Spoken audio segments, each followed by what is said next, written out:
was going to be late anyway, and but I noticed there was nobody waiting, so I thought, oh, okay, that's a fine. But oh, now here comes the toys.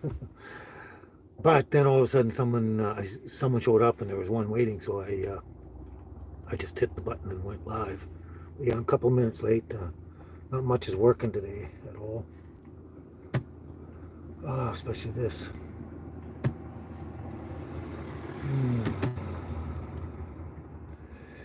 Trying to get the laptop going again, and it's being a pain in the ass.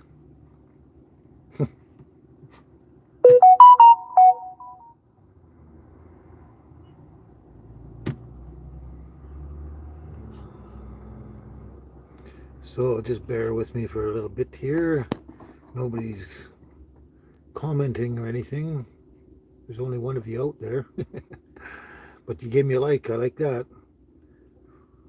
Hey Carl, how's it going? And you're the one out there, eh? You're the one out there. Cool. And Deborah's there too. Hey, great. Yeah, there's two of you now. That's awesome. Happy St. Patty's Day. Got the. This is Irish heritage. Oh, got the green jacket on. Green jacket and the kilt. Irish heritage tartan. Now let's see if I can get this damn thing to work here. You're welcome, Deborah. All right, try this again. I got the Wi-Fi set up. It said, "Oh, you're disconnected." So I set up the Wi-Fi. Then I went to go to my YouTube studio thing, and it said you weren't connected. And I was like, "What?" But I was. It just being crazy. Oh my God, this takes forever to. Why are we here? We're here because we want to be here. This laptop is not going fast at all.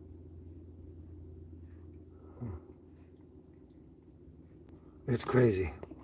Hello there, Darlene. How you doing? How's it going? Happy St. Patty's Day. Yeah. I'm just trying to get my laptop set up here. It's being a total pain. Now we're in the wrong spot anyway. Wow. I don't know why. So much trouble today. Wow.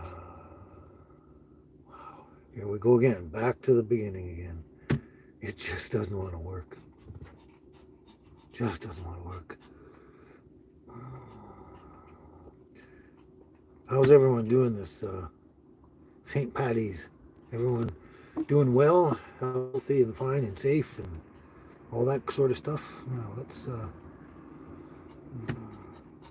wow, this is a nightmare some days. Hey Craig, how's it going?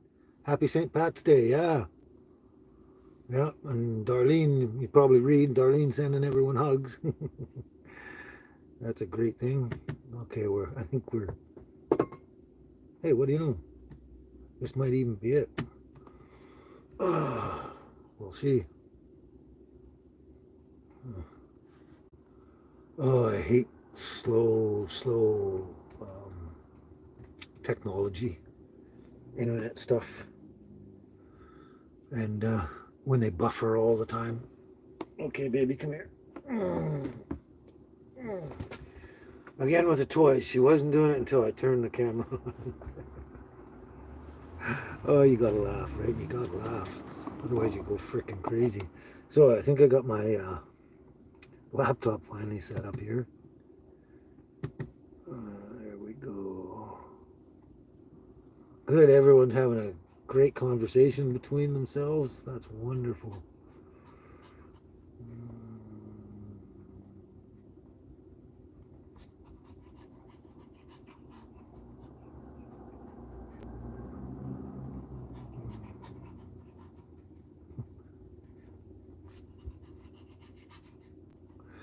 Well, that's a very interesting comment, isn't it? Yeah, very crazy. Okay. Yeah, that's sometimes it's interesting the things that some people come up to say, isn't it? We're just gonna let that ride for a minute, see what happens. See if all the mechanics show up. So yeah, happy St. Patty's Day, everyone. So far, oh my God, come here, little girl. She's gonna growl at me again.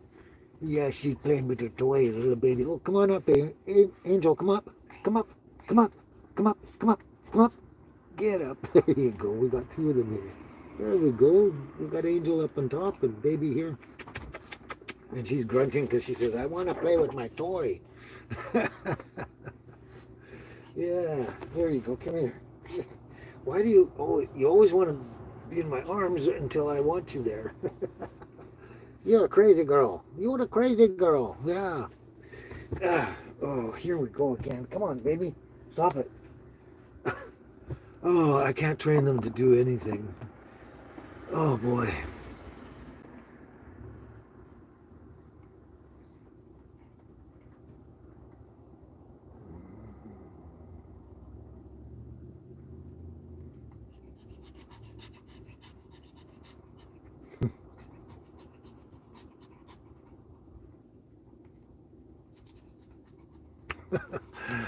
Oh, interesting, interesting. Just watching it. Well, thanks, Deborah. Thank you very much. Yeah, I think a lot of people like the fishing video itself, but you know what I find with most videos is the ones that get the most views are usually fishing videos.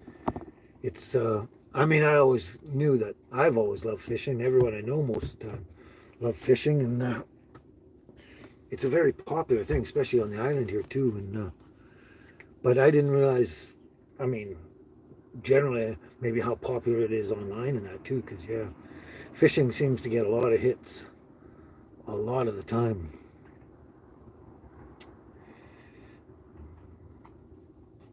But yeah, thank you. And I got a lot of compliments on that particular fishing video.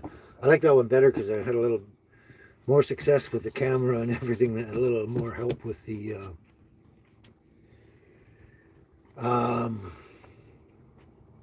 filming and stuff. Sorry, I read a comment and then my brain goes numb for a second, and then I got to remember what I was trying to say. Hello, Eden. That's an interesting name, and your comment seem to go hand in hand. But yes, I do. I absolutely love Yeshua Mashika. He is my hero. So just because you asked. But yes, I do. You guys have more of a conversation with each other than I am with you. That's funny. Sorry about that. I'm just joking around with you. But yeah, thanks, Darlene. Thank you. Yeah, I was just saying there too. Yeah. A lot of people love the fishing video and fishing in general and stuff like that. Um, what else do I got out? I can't even think today. I don't know. Every time this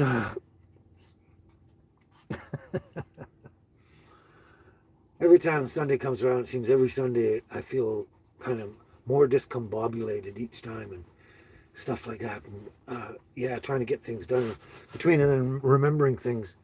I'm trying to remember, and I can't even access my other. I can actually get my other phone, but it's not charged up.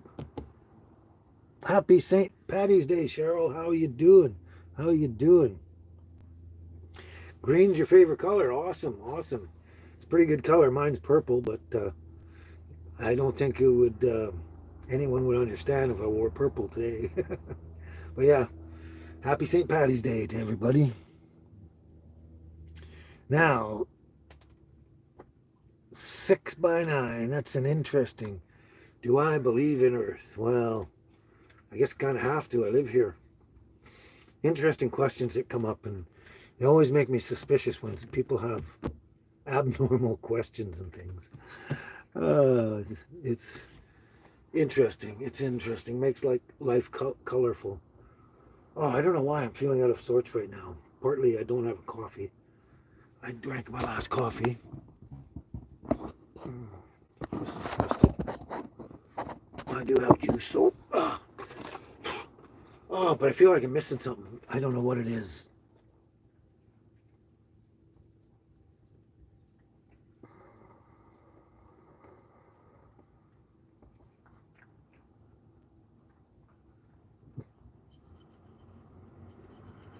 Oh, You got a spelling mistake there, Darlene. I was trying to figure out what you were saying. Go read it again. I was trying to figure out what the heck you were saying, but yeah, there you go. That's what I figured you were trying to say. Yeah, I finally got it. Yeah, I do. I do clean my fish, and I know how clean. I've been doing it ever since I was a little kid. I've been fishing longer, and I've been picking mushrooms a lot longer. But yeah, I love fishing, and I know how to clean fish, fillet them, everything like that, prep them, the whole 9 yards.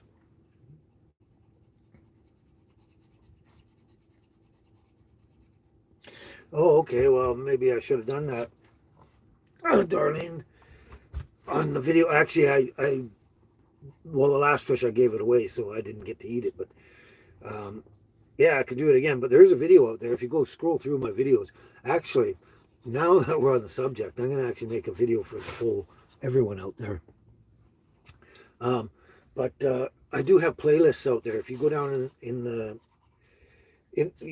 click onto my channel, like onto my what do you call that? My profile picture. It takes you to my channel, and then you check the playlists. And there is a playlist in there for fishing, specifically for fishing videos. And there's another one in there. I guess it was probably my first full fishing video, and I caught the fish and everything, and I filleted 2 fish there. If you want to watch that one, there is a video out there of me filleting the fish and stuff like that. But yeah, next time I do go fishing and catch anything again, I'll actually film the whole thing, the whole 9 yards, the gutting, the filleting, whatever it is I do, I'll do that. Yeah, but yeah, I do know what up.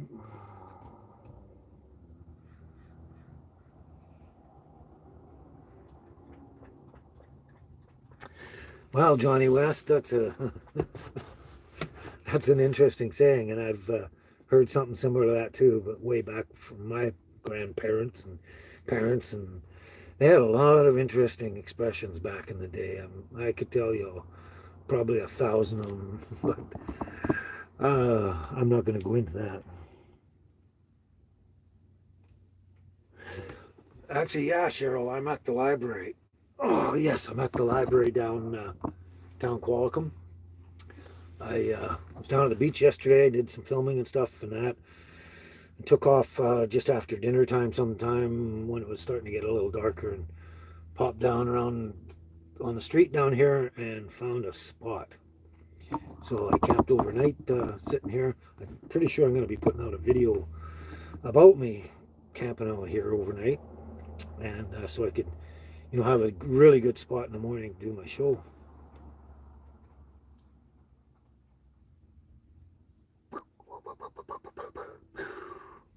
There we go. I think I'm caught up. Yeah, but Johnny West, there's a ton of expressions out there. A lot of strange ones, and some I don't even know what they mean. Hey, John, you made it this time. You made it this time, hey, John. Great to see you. There's probably no football on today, is there?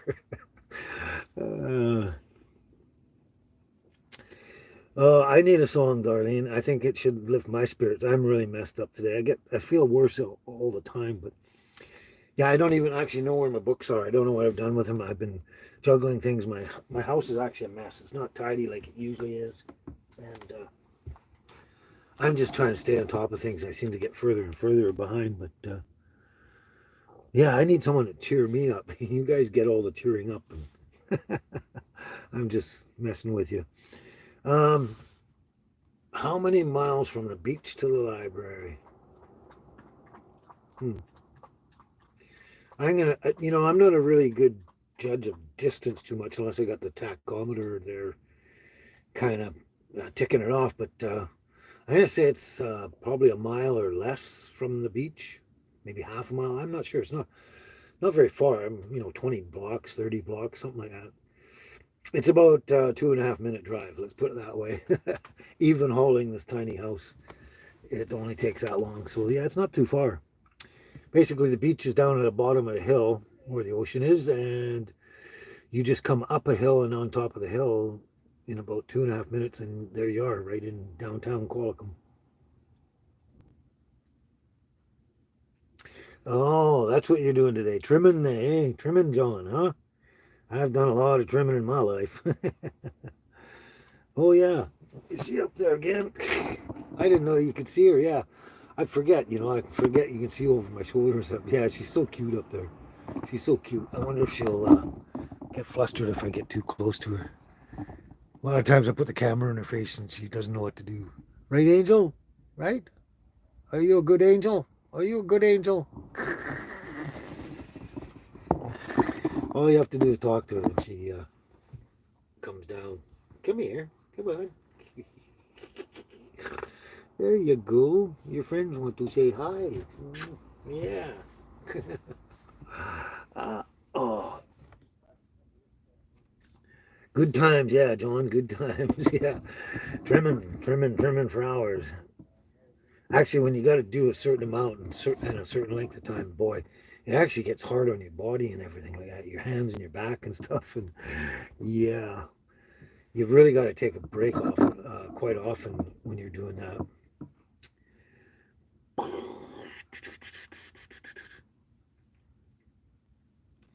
So, okay.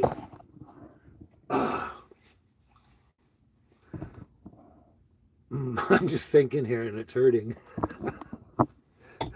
That's why I had to pause. My brain was hurting because I was starting to think of what to do. Whoops. Uh-oh. Okay. I think what I just did. Challenges. I just touched my laptop for some reason and turned off the stream on the laptop.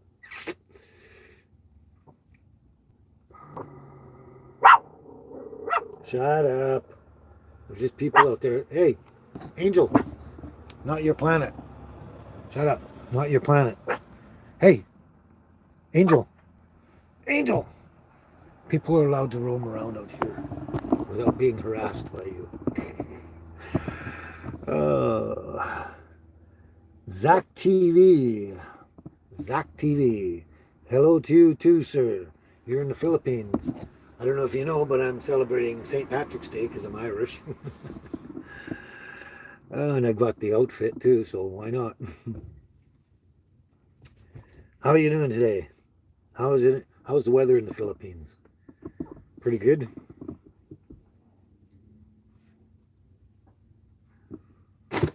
Oh boy, it freaked me out. Oh my gosh. She drops things and things crash and I go, what the? Oof. Toys flying. All right. Oh, I guess I don't need the book for that one. I was actually, Darlene, sorry, I was actually hoping a couple other people would be showing up already, especially a couple of certain people, but excuse me. Coffee didn't sit well. Oh boy. Since you ask and since you need cheering up, I'm sure Cheryl and a lot of other people do too.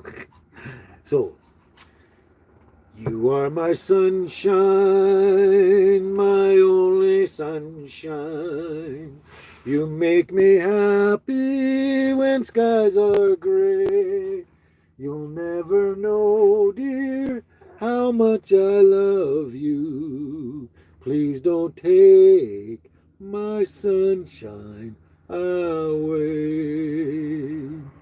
The other night, dear, as I lay sleeping, I dreamt I held you in my arms. When I awoke, dear, I was mistaken. So I hung my head down and cried. You are my sunshine, my only sunshine. You make me happy when skies are gray. You'll never know, dear, how much I love you. Please don't take my sunshine away. I was laughing because I was singing that and realizing that baby was up to her tricks with her favorite toy. Oh, as soon as I saw that, it made me laugh. It made me laugh. Oh, I love the green hearts there. That's a good choice today, Darlene. Green hearts. Perfect. I didn't even know they were out there. I knew the red and blue ones were, but anyway, hope you enjoyed that. That's kind of like almost a theme song to the show or the lives, anyway, kind of thing, sort of thing. Yeah. But I might have to do that again when a couple other people show up because I know they like it so much. But we'll see. We'll see what happens. But anyway, my point was before I sang was I just lately it's just maybe it's just the winter trying to hold on, and it's really um, playing havoc with my body and my health and everything.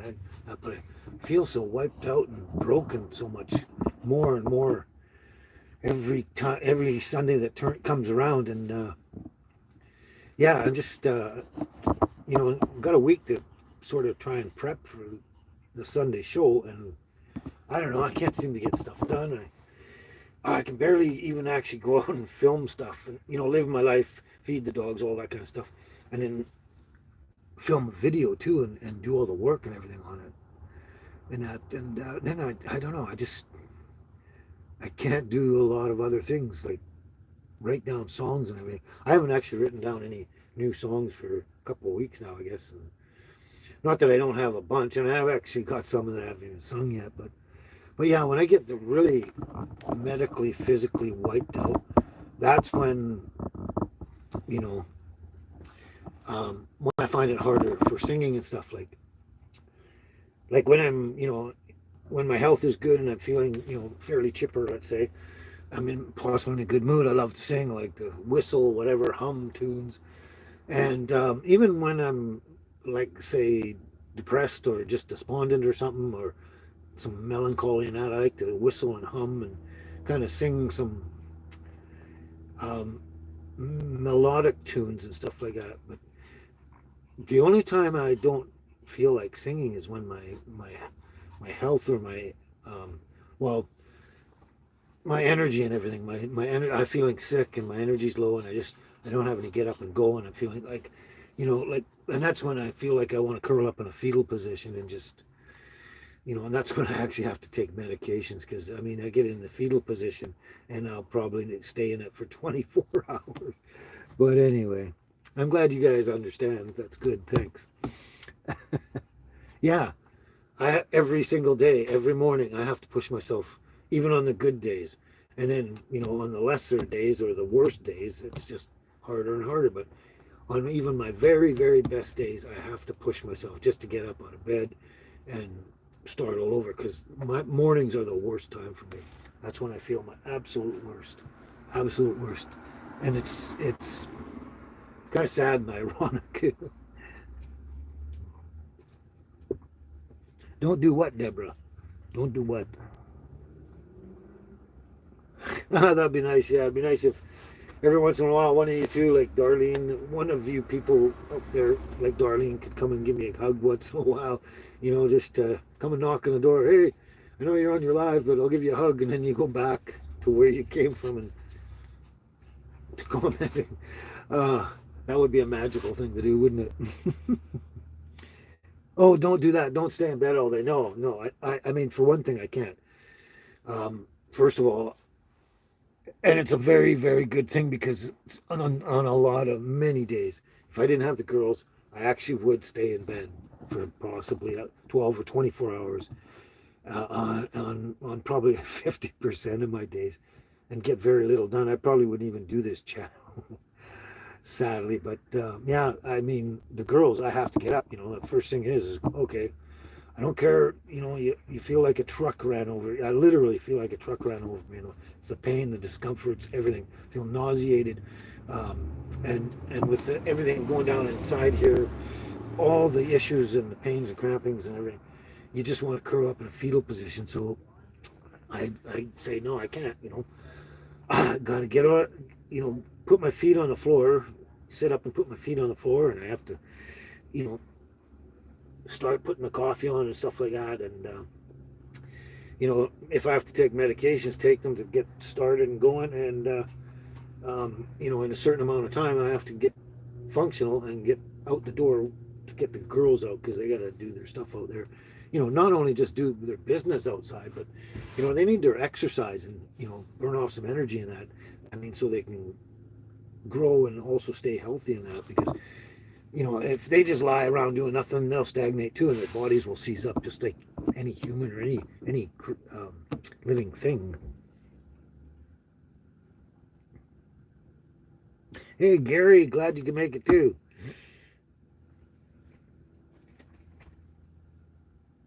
Thanks for the hug there, Cheryl and Darlene, everybody.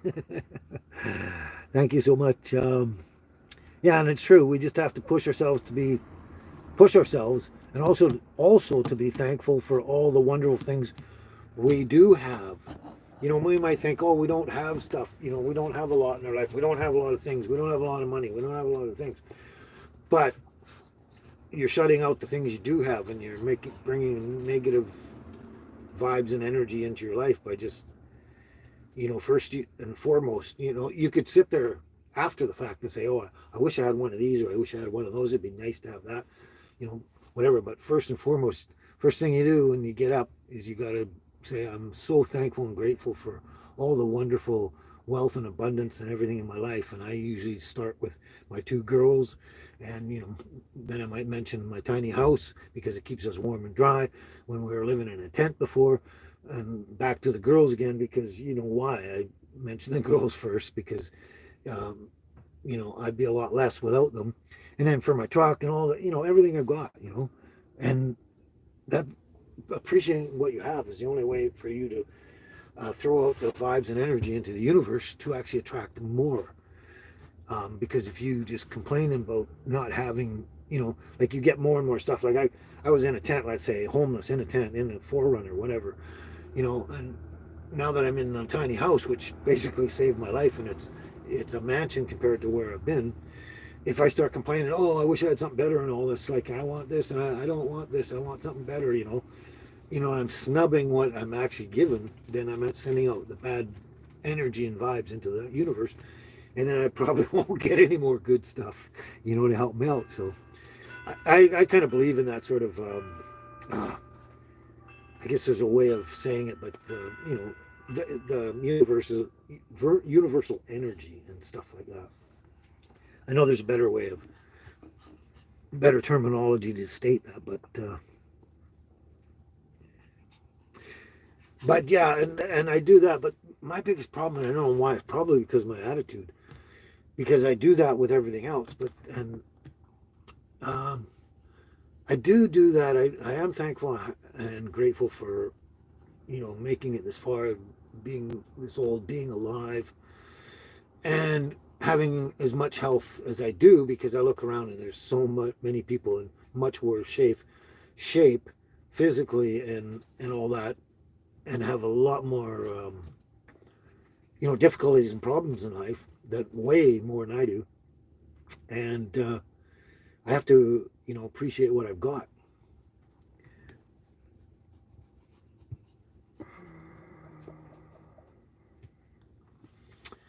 So I lost my train of thought again. I'm reading comments again. So I hope that was clear.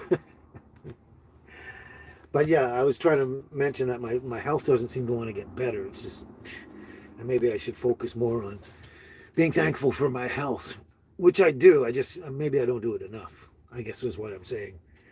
Because, when I start feeling, poor me about, all my health problems and that, I either look around and see other people, or I stop and I think about people I've seen that are, and also on top of that, they have a better attitude than I am. So there you go. So it gives me incentive to improve my attitude.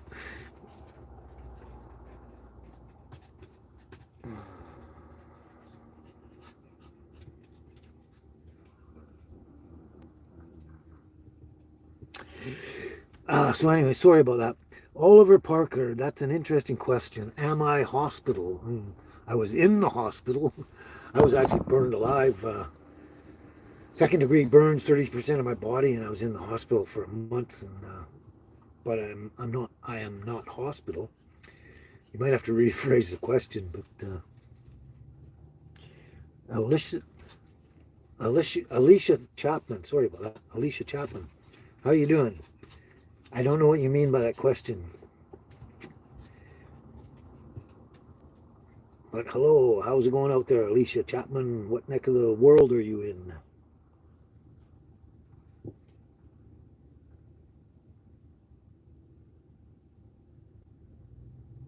Yeah, Cheryl, those are all great songs of Rod Stewart's. All three of them. I love them all. Sailing's a great one. Absolutely wonderful one, yeah. But Madeline Wind, it's just so like there's so much instrumental in there, and there's so much depth to that song in every way, like instruments and singing and tune, everything, just everything. And I don't know, I think I like it better than Maggie May. I really do. But I love Maggie May too. But yeah, those are. I'm glad you got to check out the song and the video. That's really good. Yeah, it's probably. I'm going to say it's my favorite song of Rod Stewart's, probably. But you know, like I don't know if a song of his that I don't really like off the top of my head. But yeah, I'm glad you could check that out. Really good tune. Oh.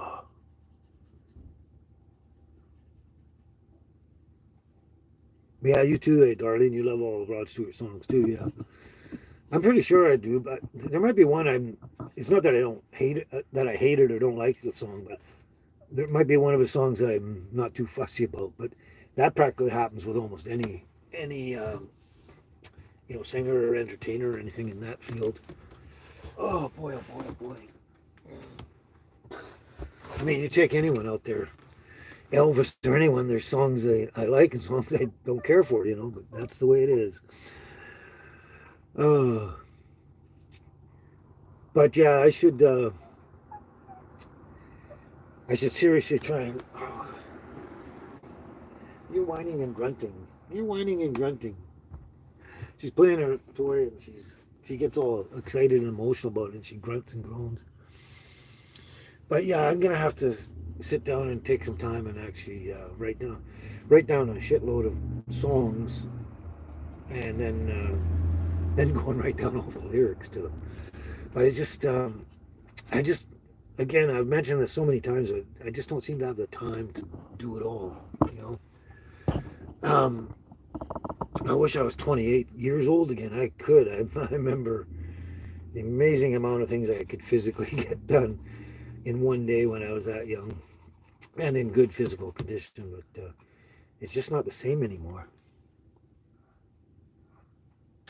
You mean my bagpipes? Bagpipes, Darlene? Is that what you're talking about? That instrument? That's the only one I know of that I've got. I used to have a guitar, but I wasn't that great at it, and I smashed it. Yeah, I'm hoping this coming payday, when a lot of things are going to be better and better position at. There's a couple things I want to do specifically, and that's one of them is finally get around to getting my practice chanter. I got to order one online or from somewhere, and have them deliver it to me, kind of thing, and then get working on that. But yeah, I'm actually, that bugs me a lot because I wanted to do it a long time ago. When did I buy that thing? Like a year and a half ago or something, or more.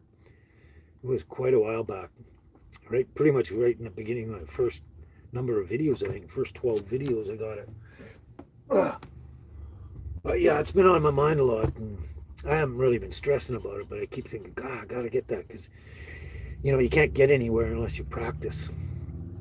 You know, same with my languages. I tell myself, well, I better get on the app and start practicing my Welsh or whatever, because I'll never learn Welsh unless I practice. So, yeah, I'm looking forward to the day that I can actually order the damn practice chanter, have it arrive, and then start practicing and hopefully getting somewhere. Yes, actually, Darlene, it would be a very great thing if I could get an RV. I would love it. I would love a, a motorhome that's 20 feet, no more than 22 feet. Well, perhaps 24 maybe, but that's about the maximum. But I would rather have it like 20 to 22 feet. And that would be great. That would be more comfortable, everything like that. But that wouldn't, it still wouldn't fix the problem of my challenge with enough time in the day to get things done. That has to do mostly just my age and my medical condition and all that kind of stuff, and deteriorating and all that. So, but it would definitely be giving me a lot more space. I'd be a lot more organized. I'd get a lot more stuff out. Oh, it'd be so much better. And I have a giant tub of teddy bears for the girls. It was specifically for baby before Angel came along, but giant. And if I get when I get a motorhome, I can set up the whole bedroom and everything like that, and have the teddy bears everywhere and make it organized, which is what I'm looking forward to. Because I've been dumping off and giving away a lot of stuff, a lot of really good stuff. Because it's like, okay, it's sitting in a box, stashed away somewhere, and I keep looking at it and go, when are you ever going to use it? I don't know. Have you ever used it in 15 years? Or 5 years or whatever, right? And it's like, no, I've never used it. It's like having a hope chest and never opening it, right? And so I looked at it, I went, I've never used it, never tried it, never done anything. And it's in a sort of a hope chest situation, and I don't see ever getting around to it. So I just gave a ton of stuff away. But the one thing I'm totally reluctant to give away is all my dog's teddy bears. Well, they're actually mine, but I was collecting. I had a teddy bear collection long before baby came into my life. And when she came into my life, I just expanded it greatly for her benefit. And Cheryl, don't we all wish we could turn back time? That is, mankind has been looking for the fountain of youth for eternity. Hello, Belle. How are you doing today? I'm hanging in there myself. I hope you're doing much better. I hope you're having a great day and your health is good and the weather's great and all that kind of stuff. Come on, baby. Come up here. Here's your toy. Woo.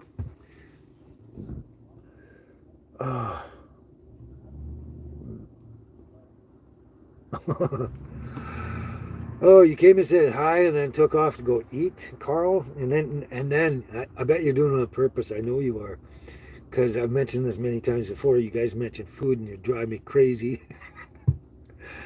And spaghetti. Actually pasta is one of the few things I don't eat very often. I might have it once a year or something. Because I find it problematic to my innards and all that. But I do like pasta. But yeah, you're killing me, Carl. Big plate of spaghetti.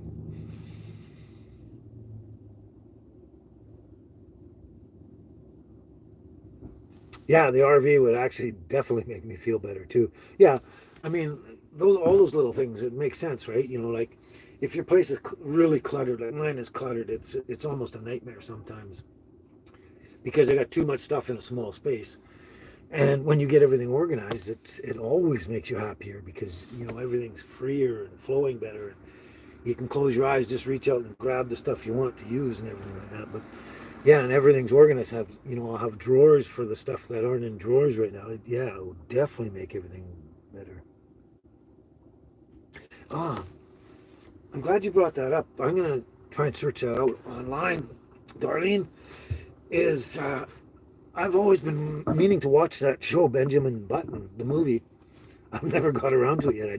Never seen it yet, and I want to see it because I want to see what it's like. Obviously he's older and he starts getting younger, kind of thing. In other words, he's going backwards till we get older and he's getting younger. Yeah, I definitely want to see it. I want to just see it just out of curiosity, see what it's all about. how well they did a job of the show.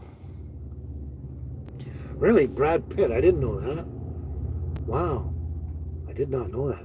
You know another thing about Brad Pitt that I only just found out in the last couple of months because there's a few movies from way back that I never got around to watching, and one of them was Schindler's List. And I'm glad I finally watched it. I wish I had watched it a long time ago, but I'm glad I finally got around to it. A great movie, great movie. Liam Neeson and Ralph Fiennes, excellent acting, excellent acting. Fantastic movie. But the other one was Thelma and Louise. I had never seen that, and I always thought that was back in the late '70s or early '80s or something that was produced. And it wasn't until the late '90s. I didn't realize that. I didn't think it was as young as it was. But anyway, which one? Darlene, Schindler's List makes you cry, right? Yeah, me too. But anyway, yeah, I was watching Thelma and Louise, and here comes Brad Pitt, right? He's got a part in there. And apparently, I found out later that was his first role that made him who he is today. I think that's his very first role ever. I'm not too sure, but that was his first definitive role in a big movie production. That's what pushed him into his fame now, kind of thing. And I'd never even heard that he was even in it after he became famous, right? Nobody ever said, "Oh yeah, he was in Thelma and Louise." I would have expected someone to say that, but no. And I just found that out. I thought that was so fascinating, just fascinating.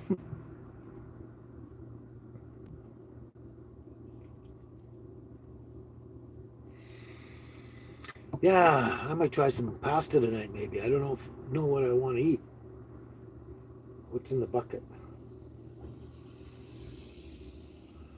I know the girls got a steak. Well, I've got eggs and vegetables and stuff like that. I don't have to buy anything, but I don't know. Some reason he made me crave some pasta there, Carl.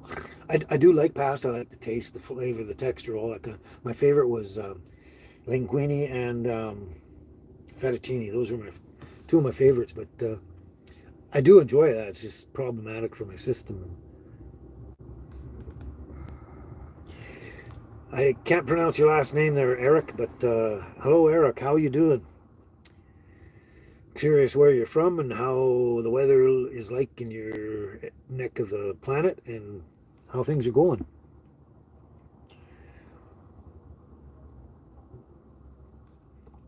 Hmm. Yeah, there we go again.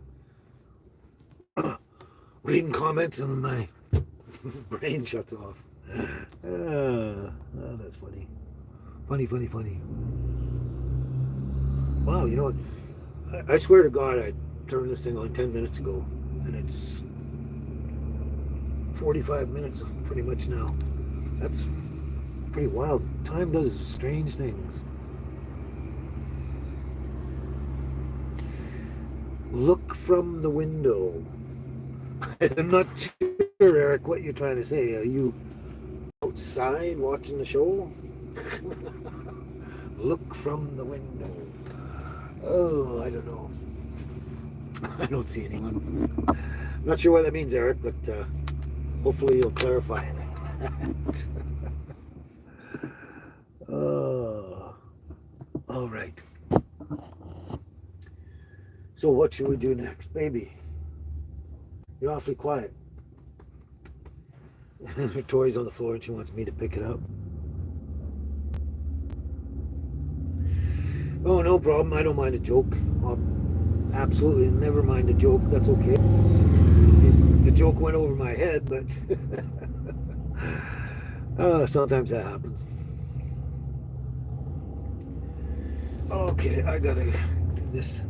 She'll quit. She won't stop whining a bit. I'm not sure if you can hear her, but she kind of does some quiet whining under her breath. Look at Angel up there. Look at the angel. Look at that angel. Look at those beady little eyes. Her eyes are so dark they look black, don't they? And you have to look really, really close up to her to realize they're actually dark, dark, dark brown.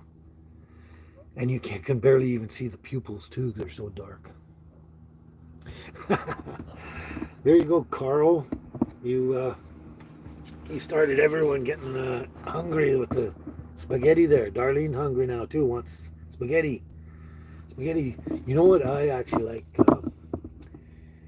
Prefer. I mean, spaghetti was great when I was young and that, but when I had spaghettini, oh my God, like it just makes spaghetti feel fat and bulky, right? Spaghettini is just, I think spaghettini is the perfect size for a spaghetti dish. It's just the right thickness, texture. I don't know. It's just my favorite. I go back to spaghetti now, and it feels like I'm eating big chunks. I don't know, but I just love spaghettini. And then of course there's angel hair, which is small, like thinner and smaller than spaghettini. But I find that too fine of a pasta. It's interesting, eh? Interesting. Well, yeah. I mean, I've always loved food all my life. I've been a foodie. We used to go to restaurants and go out and yeah, I'm a foodie. I love food. I still love food in essence, in thought, but I just can't eat um, very much as well as a lot of certain items anymore. And I have to limit what I do, but I do love food. Like I walk by up and down town, maybe I walk by a restaurant or whatever like that, and you smell this amazing dish cooking and you know exactly what it is. Perhaps you've had it before and you just want to go in there and dive in. And, for me, it's like I eat once a day at 5 o'clock, roughly. Um, and, this is 12 noon and I want to dive into this big plate of awesome food, which smells so fantastic. And I wish I was healthy again so I could. But then, if I did that, then I'd be messed up for probably not the rest of the day, but later that evening. And I either wouldn't eat my dinner meal, and if I did, I'd really suffer. But yeah, when you say and it shows, are you saying that you're a bit large there, Darlene? You love your food, and it's made you gain a little bit. That's what it sounds like you're saying, and not a problem. I'm just curious because I just read it again and went, and it shows. That's what the only thing conclusion I can come to. But yeah, a little extra weight won't kill you, but you got to watch it for your heart and all that kind of stuff, and blood pressure and all that kind of stuff. Uh, you got to balance that sort of thing.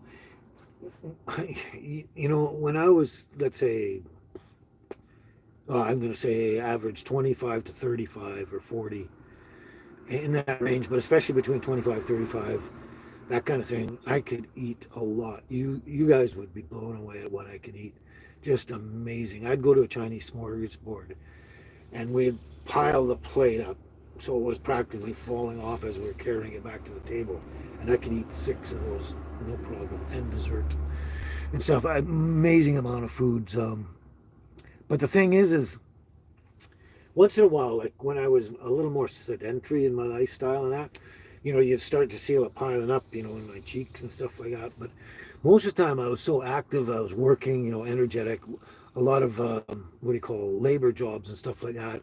Or if I was at the liquor board working, you're moving a lot of heavy wine boxes and stuff around. So I was working, so I could eat a ton of food and just kind of stay the same, you know, like let's say my average back then was 185 pounds and I'm just shy of 6 foot kind of thing.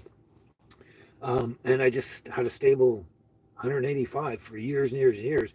And I was just packing the food away. Yeah.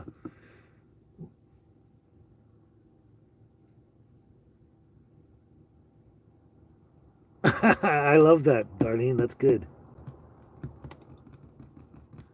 And Carl's right there on board with you. Of course he is. He's another foodie. But anyway, I love what you just said there. I can't remember. I think I could have been 7, 8, or 9 years old. My brother's 2 years older than me. And he says, "Do you eat to live or live to eat?"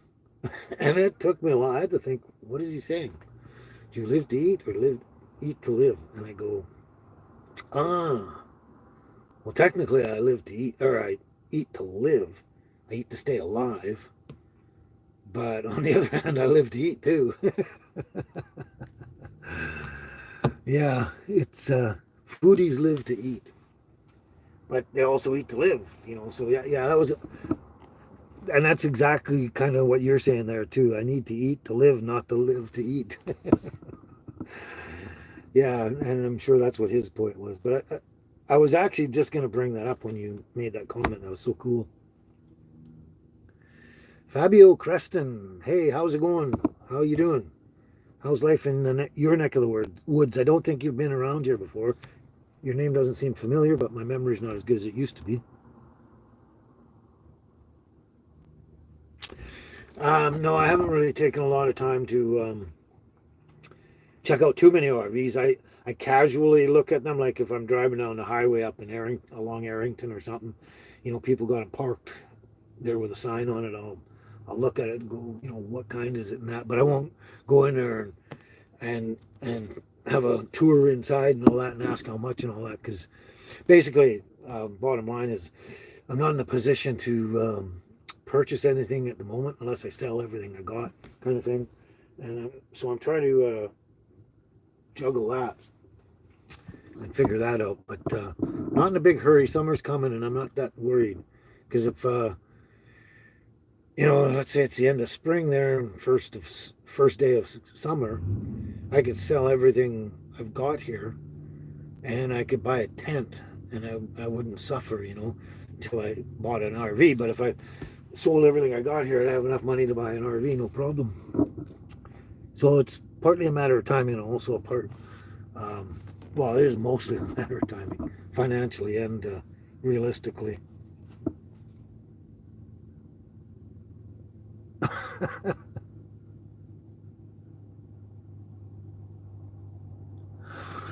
Holy cow, you guys. Wow. I'm just watching the conversation between Carl and Darlene about being overweight. Yeah, that's another. I quit smoking, it's going to be 18 years ago now, this year, I think. Maybe 19, I'm not sure, but at least 18 years ago. And I know when you quit smoking, you seem to have to replace doing something, and a lot of times the doing something revolves food. You don't, you're constantly smoking. I was a heavy smoker, constantly smoking. So to replace that, you gotta eat cookies or munch on stuff, constantly snacking, everything like that. Wow, but 180 to 235, Carl, that's quite the jump. But that was all timing, eh? You were tired and stopped smoking at the same time, so you kind of slowed down a bit, I guess, and that's where it really kicks in. When you slow down, that's when the food really starts jumping all over you. Darlene's got you beat there, apparently, there, Carl. Oh, but I'll never ask a woman. And it doesn't really matter either. But, yeah, but, in the end, oh, that's pretty good. Darlene, that's not bad. You come down that far, that's pretty good. You're actually just in my range at that. Like I still average, I think, 185 to 190, somewhere in there. I haven't weighed myself in maybe 5 years or more, but it was always somewhere between 185 and 190. So that's not too bad, Darlene. That's right, Carl. There you go, Carl. That's what a lot of people say. More to love, more to love. Yep. Anyway, I have no issue with that at all. My concern, let's say, for me or anyone is how, like, the more weight you put on, the harder it is on your heart, your blood circulation, diabetes, all that kind of stuff. And that would be my only concern. If it does create those medical issues, you do have to address it. But it'd be nice if that didn't happen and we could just eat and eat, eat and eat. Oh, that would be so nice. Nice. Well, I don't know how tall you are, Darlene, but I'm actually not technically that tall. I mean, well, I guess it depends on how you, but I'm like 5'10 3/4", so not quite 5'11". So I'm, a reasonable amount short of 6 feet. But from the sounds of it, you're shorter than I am, so I don't know. But yeah, the shorter you are, and let's say the heavier you get, wow, that's and that's really, like I said, it doesn't matter to me.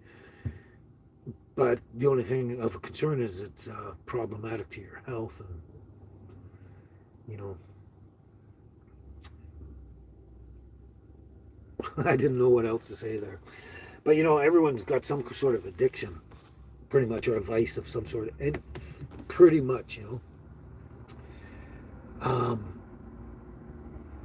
I know a lot of people that used to just rag on me for smoking and that, but they were like 350 pounds and they couldn't stop shoving food in their face. And I'm not trying to put them down for that. I'm just saying it's an addiction. You know, I smoked and I wasn't heavy. And probably because I smoked, because that was my addiction. Their addiction, they didn't smoke, so they did that. Like a lot of people drink a lot.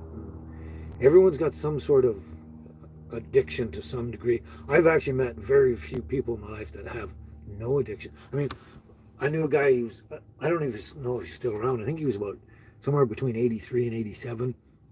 He was actually very active and energetic and got around, but he never drank in his life. He said from an early age, and actually I found out recently Donald Trump has never drank in his life too. Not only did he see what it did to other people, and he didn't want to be like that, but his brother, who's now dead, was a serious alcoholic and kept telling him, don't ever drink, don't ever drink, don't ever drink, don't be like me. But anyway, back to this other guy. He didn't drink. He realized it made people stupid, so he never drank in his life, never smoked cigarettes, and, like never, as far as I could see, had any vices or habits or anything of any kind. And the thing was that he would paint, and like he would go to McDonald's and he'd get one of the paper plates and he'd turn it upside down and he'd paint on the back and then give it to someone as that. But he was obsessed, not obsessed really, but he did that like all through the day, as if he was smoking cigarettes or eating or whatever other addiction or something like that. But he would be painting, and that just takes a lot of it is just replacing the time and energy with something else, kind of thing. And anyway, I wouldn't say he was addicted to it, but he did it all the time. So it was like, everyone has something going on. And if they don't have something good going on, then they might fall into something else bad, like smoking cigarettes and stuff. Oh, sorry, Darlene, or Cheryl, I should say. You made a comment a little bit ago, and it's gone by now, and I missed it. And I was going to address it, and now I forgot what you said. But I guess losing weight from your kidney issues is a positive thing, rather than, let's say, gaining too much and causing more problems. But oh, that's not bad. Not bad at all. Your weight sounds really good.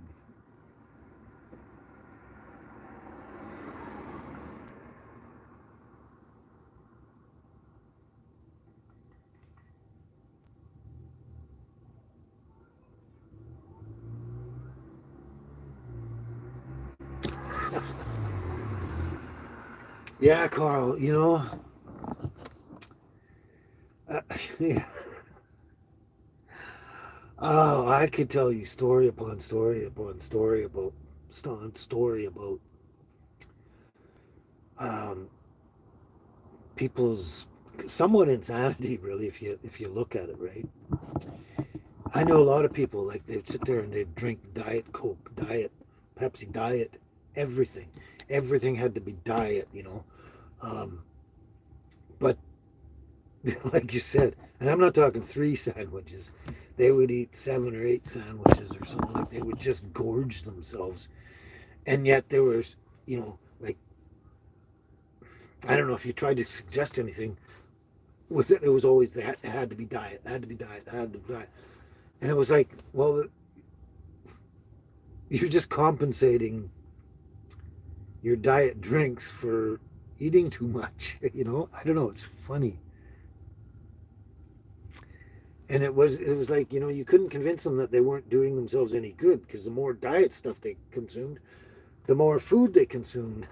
So it was like a catch-22, and it was just a psychological battle between trying to enjoy life, enjoy food, and at the same time, hopefully diet. You know what I mean? And you know what? A lot of those people too, they're non-smokers, non-drinkers, non-druggies, they don't have any vices. So everyone's got this thing inside them. It's a sort of some sort of addiction to something, or they're OCD about something.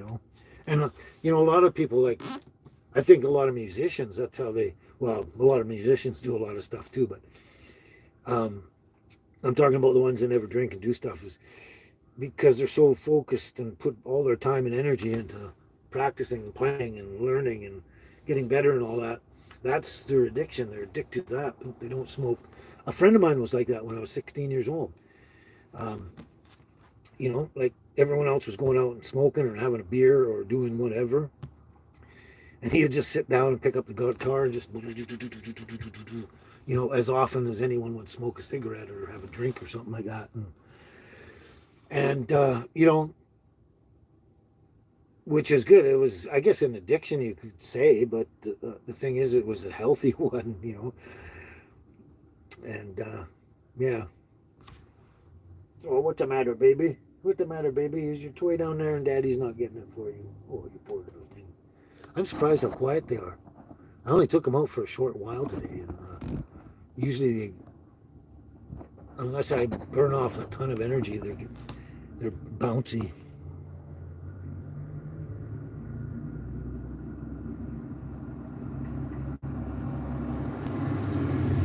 Yeah, that's interesting, Cheryl. Yeah. Yeah, I like the sound of these bells too. It's the clock chime. A lot of people thought it was church bells, but it's a library. It's a town hall bell. They have the town bell, town clock. That sounds great too. And I've always loved train whistles, especially the ones in the distance. You hear the train in the distance, kind of thing. But the interesting thing is, when I was young, anywhere up until I was probably, I don't know, 18, 19, somewhere in there. I always wanted to jump on a train, a boxcar, like Boxcar Willie or any of those guys, and just jump on a train and see where it goes. And then, you get to whatever destination and then jump on another one and see where that goes. I always wanted to do that too. It was sort of, but I never did, for somewhat obvious reasons. I mean, oh, hello, Mamma Mia. Glad you could make it. Yeah.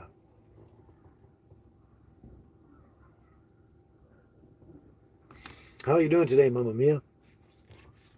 Happy St. Paddy's Day, too. Look at this. This is Irish heritage. Irish heritage.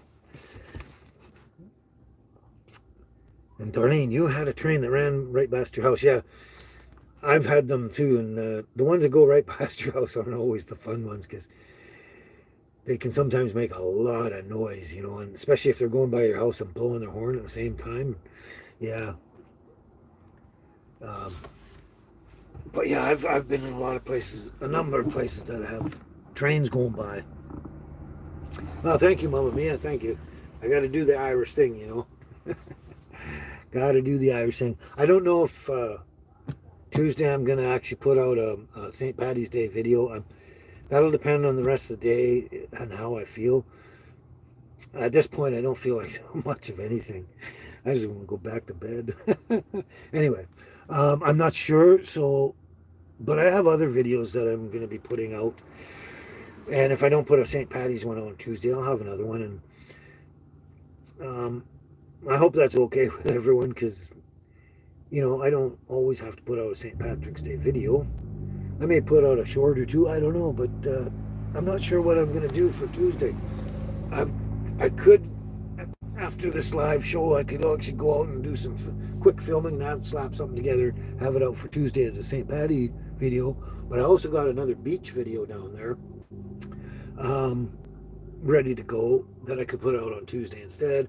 And I also have another one that I've been trying to finish for a few nights,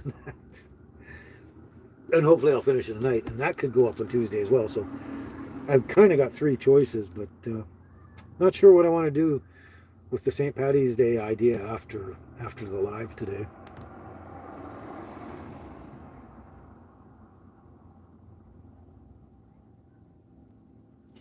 Hello, Euphoric. How you doing, Lori? Glad you could make it. You're already in bed, Darlene? I don't know where you live and what time it is, but you're probably around 4 or 5 o'clock in the evening, I suppose. But even if you're not, sometimes it's great to be in bed, eh? No matter what time of day it is. Yeah, I've grown up near trains and that too, Carl. And yeah, sometimes you do miss the sounds, like as long as they're not too loud and annoying and that. Yeah, you do miss that sound. It's really cool sound. Like I say, hearing the trains, like not too far in the distance, but enough in the distance that they're not overpowering you, but they give it a nice real sound in the background. It's just a cool sound. It's really, really.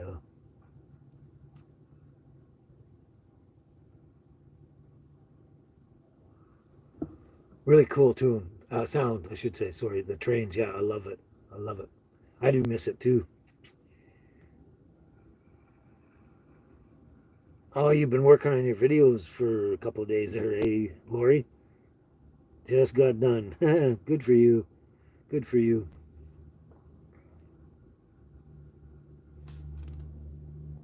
Mama Mia's watching in bed too, but I know it's after midnight where she is. And there's good reason to be in the bed.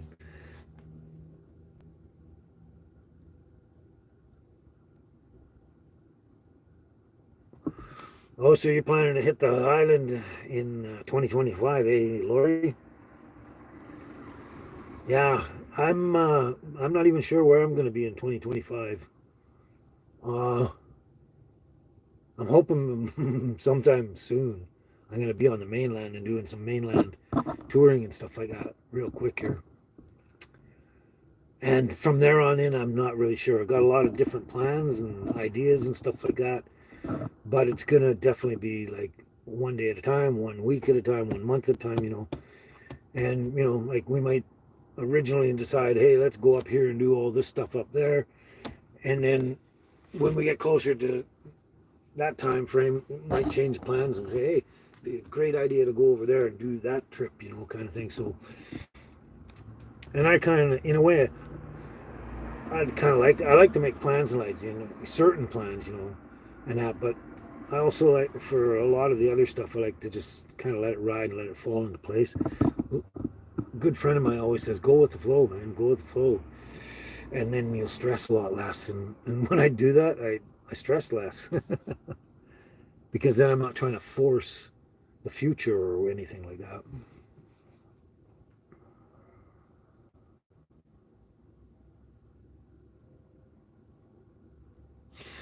Yeah, I probably do need a lot of vitamins, Cheryl.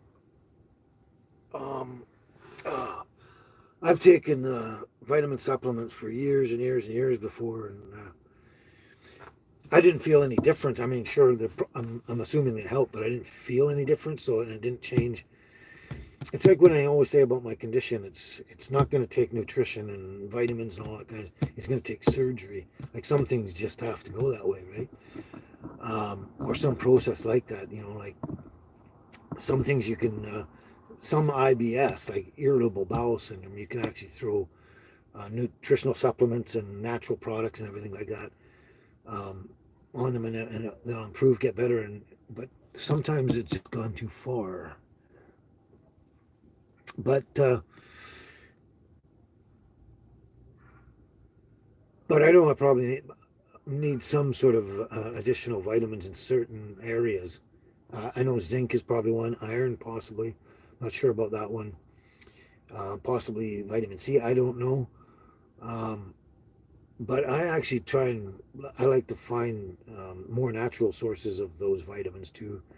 I think they're always better. Supplements, I don't think you absorb as much of them, and your body doesn't utilize as much as them as they do natural ones. So that's why I try. But um, I just try and stay healthy as much as I can.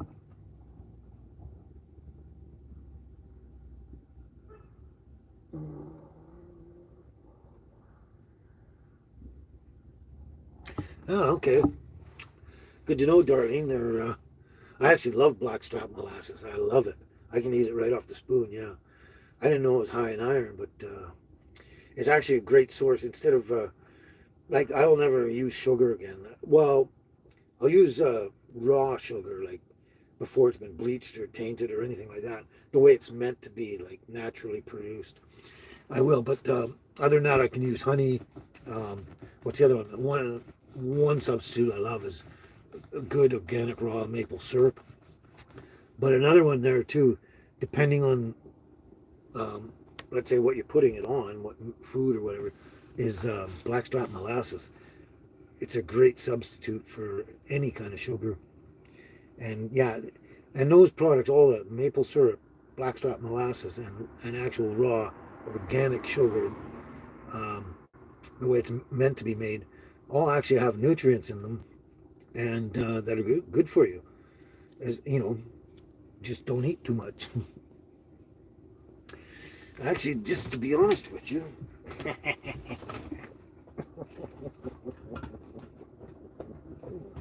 oh, my cupboards are so bad. I'm not lying. I do it.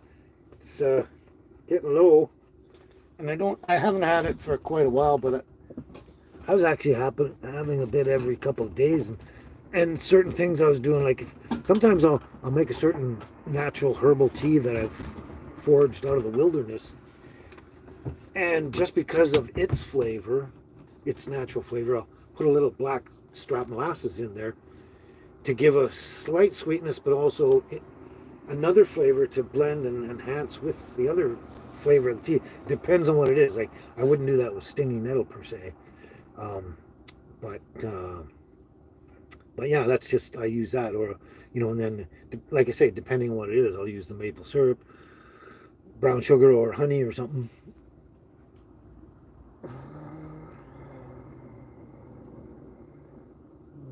Well, that's interesting. You can tell the difference when you forget to take it, Darlene. That's interesting. Excuse me. I'll have to try that and test it out for myself, and because for me, with my condition and everything, I could use all the energy I can get. I'm and if I can get it naturally, it'd be a lot better than getting it from pharmaceuticals like pills and stuff. Um, that's the best way. If you can get your energy from your natural food sources and they actually have nutrients in them, that is the best way to go.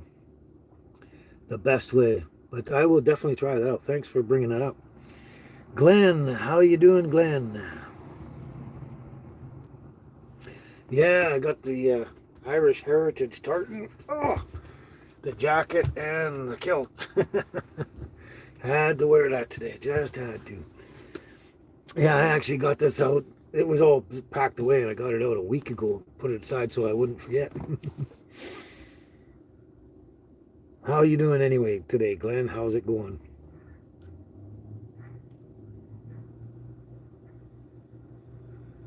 You're cuddling in your bed today, Lori. Must be your doggies.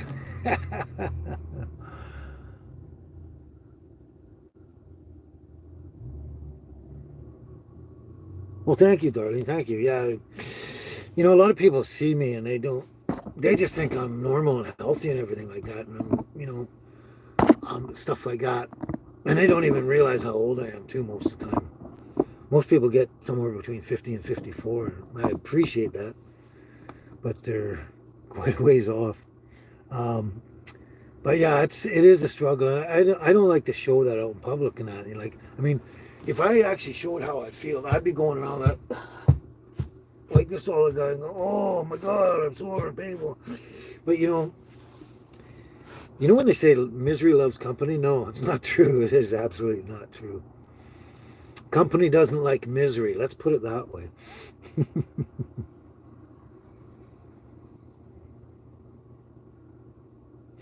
Interesting, Carl. Yeah, I don't know what it is with me. I've never been a hunter per se. I mean, and a lot of it is okay. It's partly also the same reason I never became a doctor. Squeamish. Um, so yeah, I could do everything else as soon as it came to the cadaver, blood and guts and all that. I was too squeamish. Couldn't do it back though. And it's the same when it comes to hunting. Like I can go catch fish, gut them, do all that stuff. It doesn't bother me like that sort of thing. But when it comes to anything, let's say bigger or a mammal of sorts, like a rabbit or anything, I don't know if I can do it. I don't know if I have the stomach for it. I've actually watched videos on people dressing a moose, a whole moose, out in the wilderness, and I couldn't even watch it. It was I couldn't watch it, and I don't know. I love deer meat. I've had venison before. It's really good, really good. I don't know if I like it better than beef. I like them both, and they're different. You know what I mean? But I like them both, and I just don't. I would have to um, go with someone else to hunt. I would I could do the kill, but I would have to have help with the dressing. I don't think I could do it. I mean, I guess if you once you do it, you get over it. You get over that thing, and then it's normal to you after that. I don't know. I'm not too sure. Now, a good example of this is too. I was 18 years old. I was working on the CN Railway up in Smithers on the town rail gang. We'd go up and down the rails, um, out so many miles each way, and then fix the rails, whatever. Anyway, we were stopped at this one port because we're on the I forget what they call those, the little cars, the man cars, the chain gang cars, right? Got all the men sitting on them, a little tiny little train with wheels. Anyway, we're sitting on that, and we have to pop those off the railway whenever the big trains are going back and forth, the passenger trains and all that kind of stuff. So this one time we were working on the thing, and then we had to pop our little car off the rails, and this passenger train or whatever train went by, and then we got back on the rail and we went the same direction that that the train had been going in. We got down a ways and we had to stop and do some more work on the rail. Anyway, so the train had got by, and I guess a porcupine was going across, and it was down like that with its head down, and the train went by and sheared its head straight off, just perfect, like gone, like, and it was downward, like its body was down like that, so it was actually bleeding out everywhere. So it bled out really well. So it was like that. And I'd heard someone tell me, because this is up in Smith, there's a lot of natives up in there, long before we were, and someone had said something about porcupine, you could eat it, it was good and stuff like that. So I was like, wow, I always wanted to try. I was a foodie back then, and I wanted to try everything, right? So I got these special gloves on, and I picked up this porcupine, threw it in a bag and everything, took it back. But the thing is I couldn't cut it. I just didn't have the I didn't have the stomach for it. So I went into this female First Nations woman that I knew there, a friend of mine. Went in there and said, look, like I got this porcupine. I want to eat it now, but I can't gut it. I can't do it. I'm too squeamish and all that. I mean, and she did lots of that stuff all the time, right? And anyway, so I asked her if she'd help me. She says, okay. She says, fine.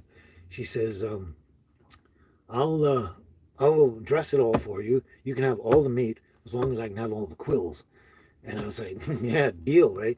And she made some beautiful deerskin shirts and things with the quills hanging as tassels and that. Oh, amazing stuff. All she wanted was the quills, right? So that was cool. And that stuff was delicious. It tastes like sweet, juicy pork with a hint of chicken in there, sort of thing. It was really mild pork. I'm going to say mild pork. It was delicious. It's almost hard to describe, but yeah. So anyway, long story short, I'm squeamish, but I don't mind eating anything that anyone else can bring down. I mean, I couldn't go kill the animals to have my own steaks or anything, or pork chops or chicken. I couldn't do that myself either. So it's nice that other people can do it for us.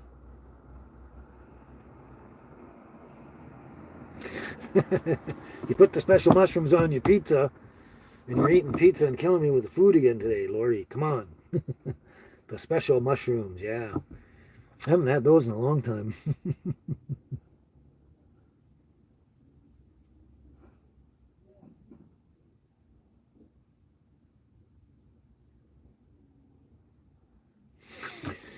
Catching up here again. Anyway, yeah, so that's me with the stuff. Now that you brought that up, Mamma Mia, in Alaska they eat bear pot pie. I'm sure they do, not just in Alaska, all over BC and lots of places. Probably all through Canada in certain areas. But interesting you bring that up, because when I was up in Smithers at the same time as I got that porcupine, somewhere around that same time frame, within a couple of years of that, we were out in this farm way out. I think it was 360 acres. I think that's a quarter section or something like that. Anyway, our neighbors who were half a mile away in a log cabin, they would bring down bear. He always said, "You're going to have to come by for a bear roast at one time." And, I was always looking forward to that. Always wanted to happen. Timing was never right, and then I moved away from Smithers, and I never got around to trying a bear that time or any time in my life. And that's one thing I'd be really, really interested in trying, is bear meat.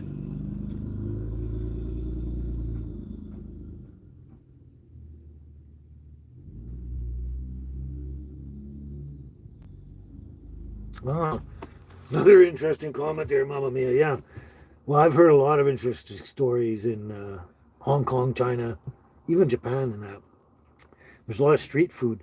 When I was a kid in Vancouver, you go down the seawall, Stanley Park, and that, walk along the beach and all that, and they had those popcorn stands. You get a scoop of popcorn in a bag, and they pour butter on it, and that. That was our thing here. But at that same time in China, apparently they had street vendors, same thing, but it was soup. They'd give you a bowl of soup. Now, the thing with that was, we had someone come over from China, who was born and raised in China, lived their whole life in China, and they tell us stories. This was our social studies class in school, and they told us that. So they'd have the street vendors with the soup, and then, whenever you have food out, there's always flies flying around and bugs crawling, spiders, whatever. Anyway, they'd have a fly there, and they'd hit them with a fly swatter, kill the fly, throw it in the soup, right? And so the kids would come up and they'd buy a bowl of soup on the street, just like we'd buy a bag of popcorn on the street over here. And it was like getting a prize in a Cracker Jacks box. They'd have their soup, and if they got a fly in it, it was like, "Oh, cool! I got a fly. I got a spider. I got a." And this was a Chinese person telling us the story, like way back when I wasn't even 16 years old then. But that's interesting. You brought that up about Hong Kong and street food and that, and the fact that Dragon is a cat. That's interesting too, and it doesn't surprise me. But it sounds like they're trying to hide the fact. But another story on that same line is, there was I don't know if they're still around, but this was a few years back. Um, there's a couple of guys, they did this YouTube channel. It was called Mad Ventures, um, because they went to crazy places and discovered crazy stuff all over. And I loved watching their shows. I haven't seen them in a long time. I got to look them up, and I don't even know if they're around anymore. But they went into Africa and somewhere off the Ivory Coast there, somewhere in some village in that. And basically, cat was a delicacy there. And to me, I just found that really bizarre, because where we live, we love cats as pets and stuff like that. And it blew my mind. And they showed the whole thing where not how they dress the cat, but they put him on just like you put a pork or anything on a spit and cook them, roast them over there. And they had roast cat, and it was apparently a delicacy over there, and it was a great street food and everything like that. And it just blew my mind. But I mean, in a different place, stuff like that is normal to people. And when you grow up like that, it's normal. Like, let's say Chinese and Japanese eating bugs and different things, it's normal to them. There's nothing wrong with it. It's all food. It's just how we perceive those critters, you know. Like I won't eat bugs because it just grosses me out. But you know, I know they're a really great source of protein. It's just I don't want to eat them. I'd rather eat steak or something.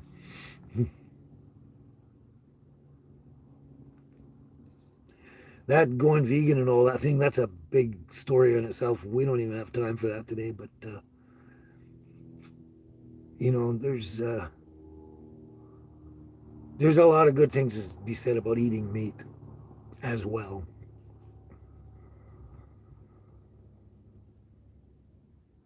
Anyway, sorry, Christina, I saw you show up there and your comment's gone now. But hello, how you doing? And yeah, I got the I keep having to get up.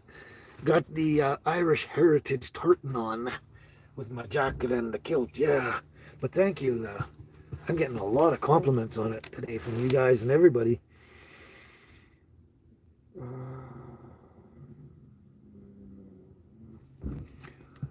Well, that's the problem. Both a couple of you are saying things about tainted meat and fish and all that, and a lot of that is because of oh yeah, and some animals here are sick, and because of the industrialization and stuff, and they're poisoning the food source, the animals themselves, and even the plants and stuff. They're poisoning it with all the industrial crap we got going on. If they weren't doing that, all the food would be healthy and none of it would make us sick. But that's what's killing us through our food is the poisons and stuff that are going through them. Yes, Christina, apparently Dragon is a cat in Hong Kong. I mean, now that I think of it, to be honest with you, there's a lot of Chinese restaurants. I don't know if it's everywhere, but I know in BC, especially one in Prince George, um, we were eating, I was eating chicken there one time at this restaurant, and it tasted really good, really sweet and different. And then I looked at the bones, and they weren't chicken bones. They were not. I guarantee they were not chicken bones.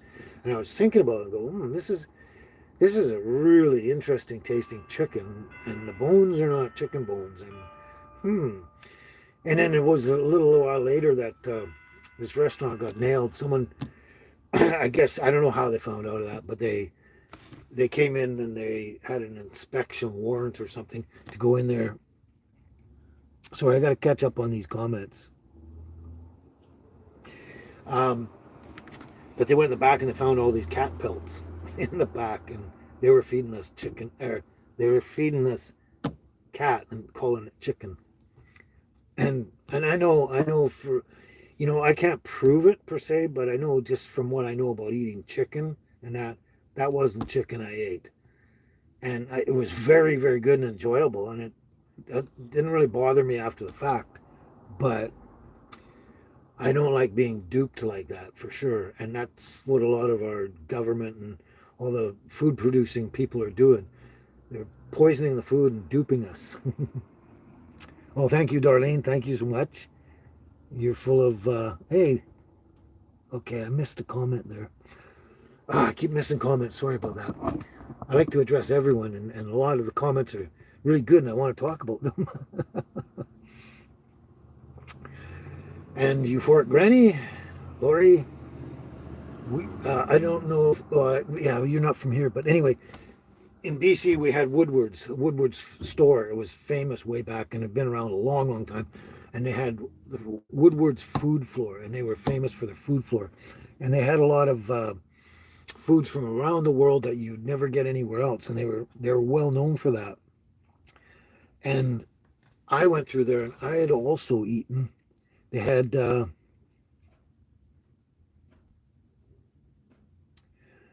you guys. They had cans of you could buy cans of chocolate covered ants, which were delicious. I mean, they're chocolate. Come on, chocolate. That's all you tasted was chocolate. And the other one was you could buy cans of deep fried grasshoppers, and I got one of those, and they were good too. They were tasty. You just open the can and eat them right out of the can. Crunchy, tasty, and yeah, they're great. I've eaten a lot of interesting stuff.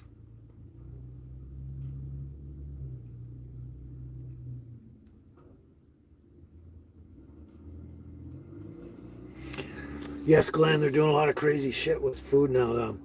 GMOs, but also what was the other one? What did they just call it? I just read had it today. Something. Oh, it's a way of saying something that makes it sound like it's not GMO. Makes it sound more normal. I forget what the phrase was, but it's they want to put it in plants and they're vaccines in plants. So you eat your lettuce and vegetables and everything, or even meat products, and you're going to be consuming the vaccine whether you like it or not. That it's just insane, insane.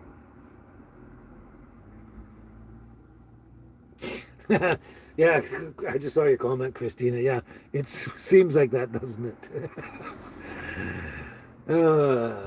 It does seem like that, doesn't it? I get teased about that a lot.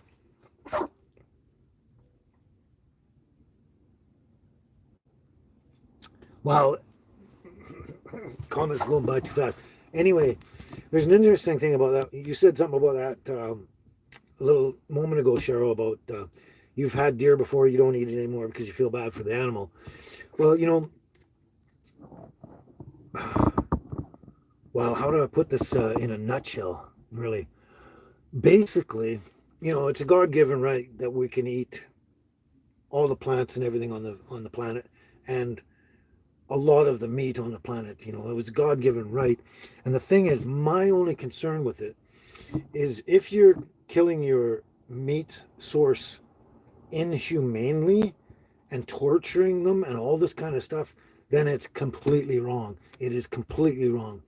If you're going to eat any kind of meat source at all, it has to be done as humanely as you possibly can.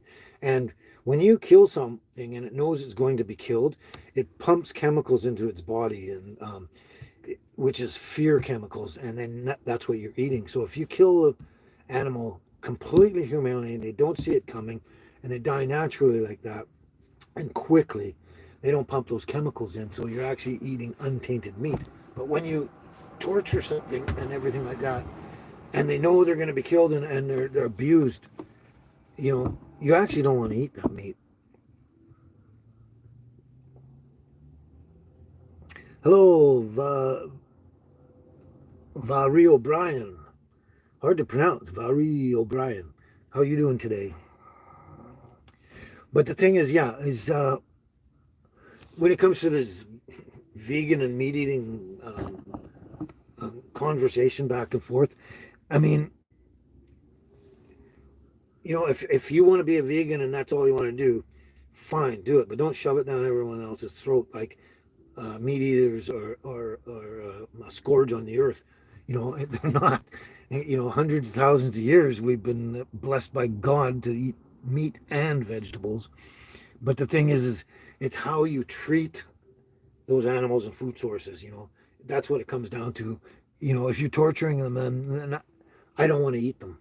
That's why I have a really problem eating chicken, and I stopped eating chicken for years because of the chicken industry is one of the most horrifying industries there is. It's just brutal, and when I have chicken, I go and get an organic chicken that was actually raised on a local farm near here, and it was killed humanely, and didn't go through that torture process that the commercial chickens go through. It's just mind-boggling. So I still like to eat my meat. I eat a lot more veggies and meat now, and stuff like that for health and that. Um, but I still agree with meat. But the thing is you got to eat. You can't torture the food that you're going to eat. It's not right.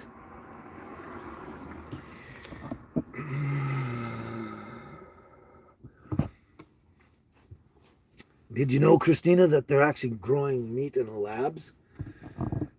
They have what do they call that? Basically, I don't know how they do it, but they grow meat in a lab so that people can eat meat without killing animals. It's weird, but I don't trust it because with the way they are, and these are things that Bill Gates and that are doing, and they're evil, corrupt, and I don't trust anything they have touch. So they're going to be putting vaccines in that lab raised meat, vaccines and all sorts of weird shit in there. So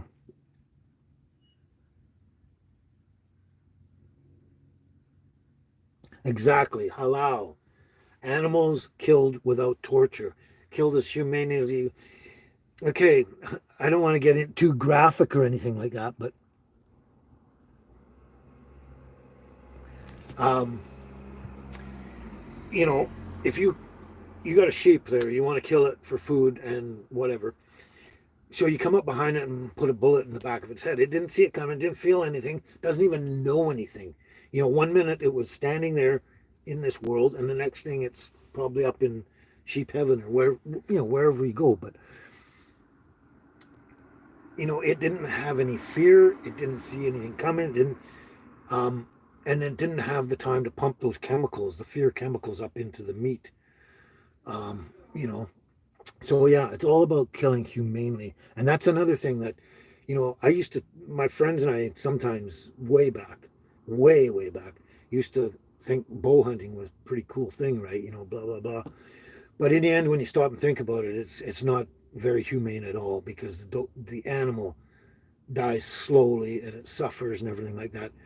The best thing to do is when it's out there, you just put a bullet right in his head or wherever, the kill shot. You need a kill shot. Drops it right then and there. Didn't even know what happened. But bow hunting is really, absolutely, really cool. I'm not trying to put down anyone who likes bow hunting at all.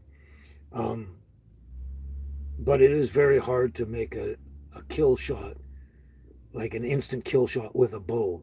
If you're that good and you can do it, great, wonderful. But when the animal's suffering, I was out here down by the railway tracks where I walk the dogs by the garden and all that.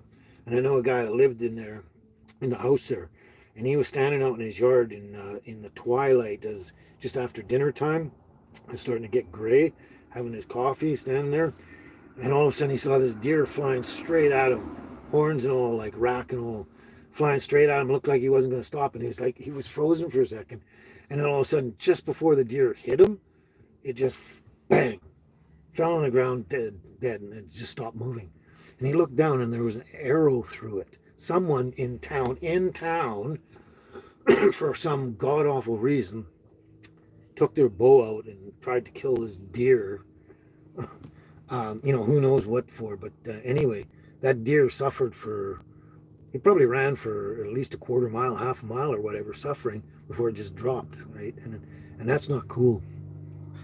And like I say, I'm not trying to put down any group of people doing whatever. It's not about that.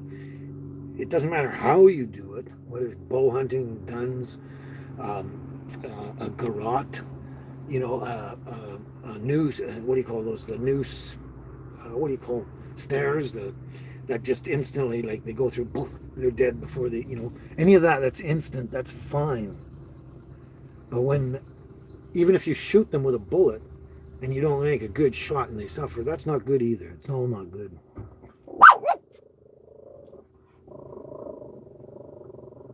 Well, thanks, Glenn. Thank you. Thank you very much. I appreciate that you appreciate the knowledge in that. I mean, I don't think of myself as an intelligent, knowledgeable person. It's just these are the things I went out of my way to learn because I enjoyed learning about that stuff. And if I can pass it on to someone and they appreciate it, that's great. Great. But thank you for that compliment. Now what else? I was going to say something else too.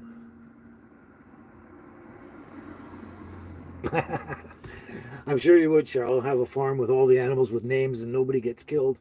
They all die of old age. I mean, that's fine too. I mean, don't get me wrong. I just don't want someone telling me I don't have the right to eat meat and that I'm an asshole for doing it. Don't ever do that because it's God given right, and I'm trying to go out of my way to make sure I consume untortured meat. So I am trying. Yeah, that's right, Christina. Poachers. It was some kind of weird poachers. And then there was another. Oh, I was going to make a comment again. My mind is just going round and round. I was going to make a comment. Oh, yeah, that's what I was going to say. And that's another thing obviously, you guys know I love to fish. I catch a lot of fish. Fish are great. They're tasty and all that. But you know what? When it comes to hunting anything, any animal meat source of whatever, the most tortured ones are fish, believe it or not. You know, when they say sport fishing, actually sport fishing is anything but sporting for the fish, because when you think about it, you hook a fish and you're dragging it through the water just like that deer was running before it dropped dead. You're kind of torturing along the way until you get it in the boat. And I'm guilty of that too, so don't get me wrong. I'm not putting other people down that I'm not saying to myself. But it's the thing is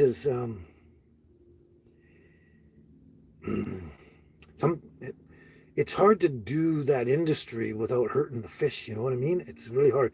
The only humane way to deal with fish is like a dip net or a net of, just like the way they did in the time of Jesus, where they threw the net out there, they scooped them all up, and then he brought them in, and then they started bonking them out or cutting their heads off right away so they didn't suffer. But they're suffering a lot less when you do use a net to scoop up your fish than they are with any fishing line with hooks and all that kind of stuff. The long line shipping that get the tuna, and those tuna are hooked on those things for hours and hours and hours before they're hauled into the boat. That's not cool. The one thing I like is the ones where they have the boats out there, the tuna boats, and they're actually, what they do is they throw the hook out in the water. The boat's cruising along, throw the hook out in the water. The tuna bites it, and then they just whip it right into the boat, just bang, just like that. That's as good as net fishing, man. It's just like fast and easy. And those kind of tuna I can eat because they're done as humanely as they possibly can, sort of thing. And like I say, net fishing is the most humane because the fish is actually suffering the very, very, very least to become food for us, kind of thing. So anyway, I think I'll just leave it at that.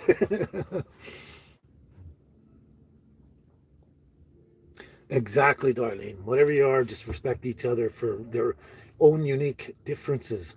And I have lots of vegan friends, vegetarian friends, and that. And I have some that, well, I guess they're not really my friends if they bitch and complain at me, but I do know a lot of people, and they, we respect each other. They eat their veggies, and they don't say anything when I eat my meat in front of them. And I don't say, sit in front of them while they're eating their veggies and eating a steak and saying you should eat more meat. We don't do that. We just eat our meals, enjoy our company, and talk about stuff.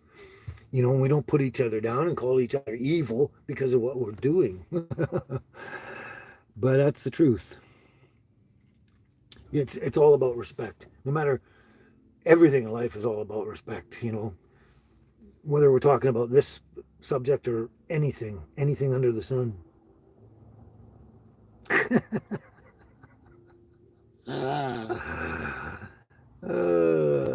Oh, but now you're fighting over me? Oh my God.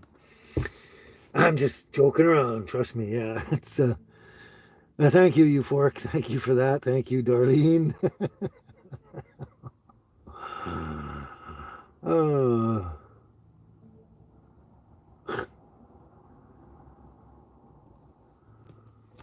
But yeah, maybe when I get on the lives, it's probably one of my enjoyable days of the week, and I guess I get happy, and it starts to show in my cheeks and vibrancy or something like that. I don't know what it is, but yeah, I don't know, until I get on the show, I'm kind of stressed and whatever, and and a lot of times I don't want to do it. I just want to go back to bed. But once I get on and I start talking to people and the conversation gets going, I just start feeling better and better, and that's probably why I get whatever, the glow or whatever it is you're seeing.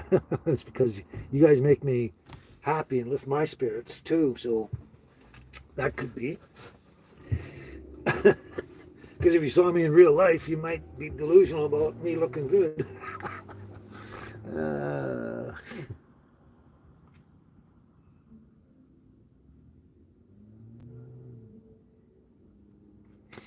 but they have proof over and over and over and over again. And I've been looking into it recently a lot myself. Like, I don't know, probably a year ago, I did a video with the biblical nutritionist, and she's got a list of the things that'll actually regrow your stem cells and stuff, and all that kind of stuff. And anyway, basically, it boils down to it's a Mediterranean type of diet, right?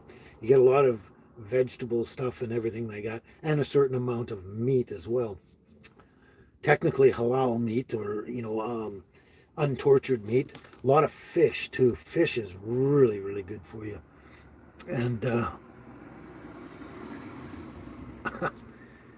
now I forgot where I was going with that whole subject. Wow. I I have to look back at the comments, and if the comments gone by, I can't read it again and find out what I'm trying to say.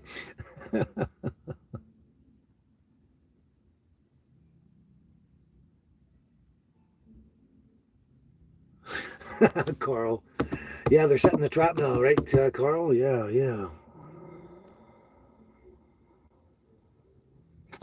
No, actually, I've never had Glen. I've never had pawpaw fruit. I would love to try pawpaw fruit. There's a lot of different fruits and veggies and stuff around the world that I'd love to try, and I just never seem to get a chance. Because either I'd have to go there and get them, or we don't, because we don't bring them in here, or I have to search them out or something. But I would definitely love to. I've actually Pawpaw is actually in my. Oh, the book is. It's going to be on the truck. It's Wild Edible Plants of Canada. But the thing is, they got the Pawpaw in there, but it's not from Canada. It's from the States. But what they were saying is that it's been transported now into certain areas of Canada from the States. But I've never seen it anywhere where I can actually buy it and try it, but I'd love to. I would absolutely love to try that. Heard it's good. You guys are funny.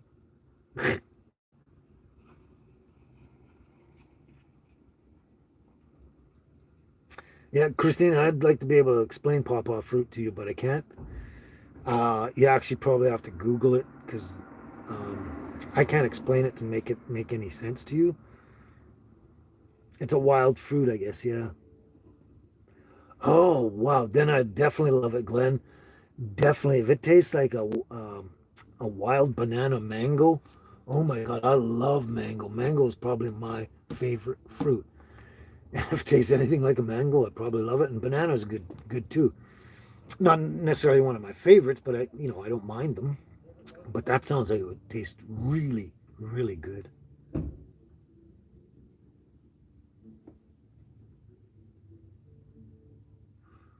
A number of you have had it apparently, and it's delicious. Apparently, I've heard it's really good. Definitely like to check it out. But now I forgot what lost my train of thought on where I was going before. I guess it doesn't matter. It's why we're here is just to talk about everything, lots of things. But I guess that's my slant on the meat thing. And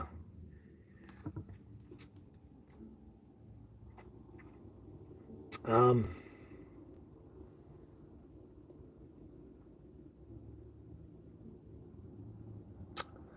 so apparently, according to Carl, Glenn's description of tasting like banana mango is very good.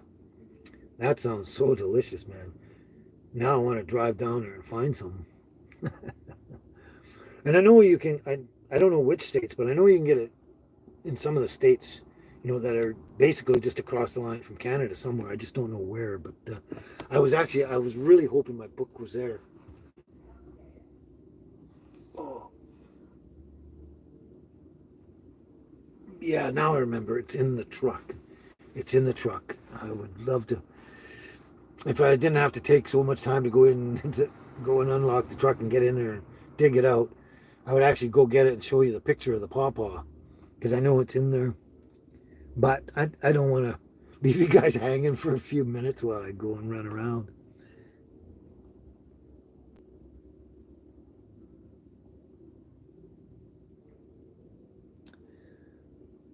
There we go.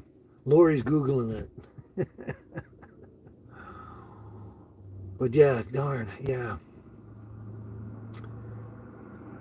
Now you got me thinking about it so much, I'm tempted to just run out there and grab that book.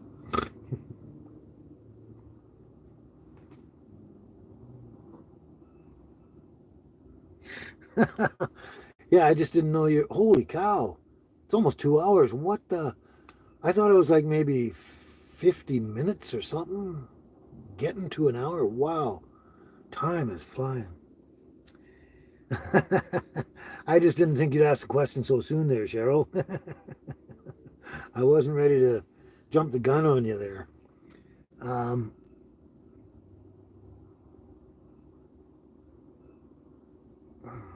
that's it. That's good information there, Glenn, about the pawpaw. Late September in the wooded area. Nice. What am I going to do for the rest of the day? Well, part of what I was thinking about after this, I'd go out in my outfit and go around and talk to people and say happy St. Patty's and maybe film a bunch of it and put out a St. Patty's video on Tuesday or something. But I don't know if I'm going to feel like it and or have the time or I don't know at this point. Um, for today, I don't have to buy any more groceries or anything, but yeah, I'll probably just take the dogs out, walk them, and everything like that. And like I say about doing a St. Patty's video, I don't know. I'm not really sure. I mean, St. Patrick's is today, and I put it out on Tuesday. Um, people are going to be past it already. Well, I'm glad all this made you feel better, darling. It makes me feel better too once I get going here. Okay, great to know, Glenn. Thank you. Pawpaw grows from Georgia to Michigan. Excellent. Oh, you can get pawpaw in Quebec, apparently. Thanks, Christina. I knew it was in Canada somewhere. I just didn't know where. And I was fairly convinced it was in the Eastern Canada because I've never seen it in BC or Alberta at all. So, not that I've looked really hard, but I would have told me as well.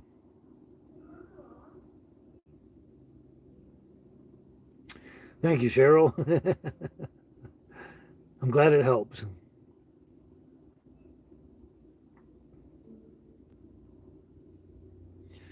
Yeah, you're right, Lori. It is a job, filming and doing that. It's basically what you got to do is you got to live your life and film it at the same time, or you got to go out of your way to stage something that you want to film. It's a lot of time and work and effort, and then you got to edit it later and then build it and then upload it. And a lot of time and effort. It's pawpaw, yeah, pawpaw. Isn't that what I said? Pawpaw. It might have came out wrong, but because sometimes I have mental constipation, verbal diarrhea, and stuff comes out of my mouth that my brain's not really trying to say. Well, anyway, pawpaw, like a cat's paw.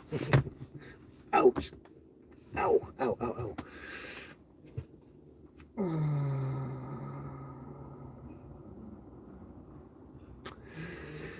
But yeah, Cheryl, I'm glad I can make you laugh and smile and feel better and sort of thing. We all need something to help us with that a lot of the times.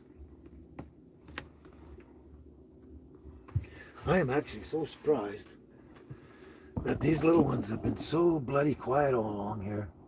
Just chilling. Huh? Angel? Oh, there she is. Just chilling, yeah. Huh. Oh, oh. And this one was actually sounded like she was snoring until I moved and then her head popped up. Very, very amazing. They're so quiet and laid back right now.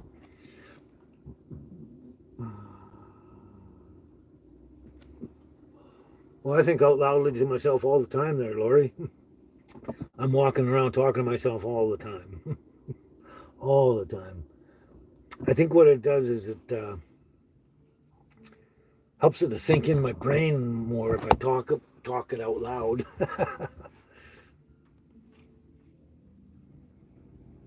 Yeah, that's right, Darlene. Life is very tough and we need to love each other a lot more. But who said that? Mama Mia says, kissy kissy to the girls. You gonna come too? You gonna come too? Are you gonna come too? Huh? The little baby, the one-eyed Jack. Mm-hmm. Beautiful girl. Mm-hmm.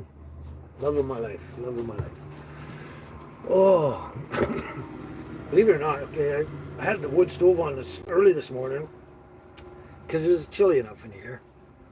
But man, the sun's out today and it's shining straight down right now. It comes up from behind me and over this way, and it's right down on the tiny house right now, and giving a lot of warmth. I got both windows open, giving a lot of warmth. I'm starting to feel that feeling like I'm on the verge of almost sweating. So I better try and nip that in the bud before it happens.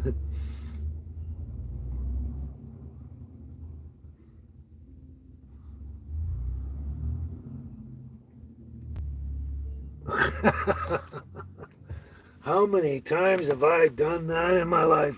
Euphoric. Standing with the refrigerator door open and I don't even remember why I'm there. Yeah, I think a lot of people have done that. You open the fridge, you're staring at it going, why am I here? What did I come for? You know, it's food or something or drink. Oh, yeah.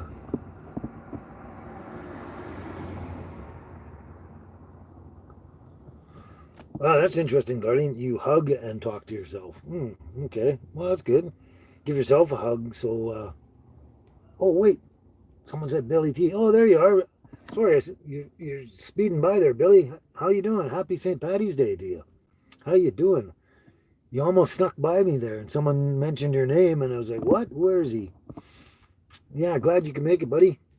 So you still got your rent. Of course, I have to take it away from you, don't I? I had a couple people earlier, Billy, long before you showed up, and probably three, maybe four, and they're kind of questionable what they were asking or saying, and then they just kind of disappeared. So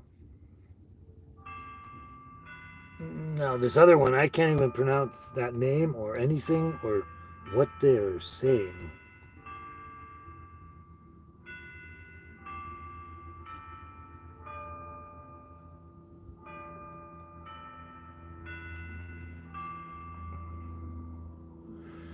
But we'll definitely keep our eyes on that one, eh? Right, Billy? I can't pronounce her name. It looks Russian in there. The second one under your comment. And there they go again. I'm not even sure what it is. Anyway, glad you could make it. I guess we're getting fairly close here. Oh, you must have just caught the bells, did you? I bet you heard the bells there. That's, why was the bell going? That's weird.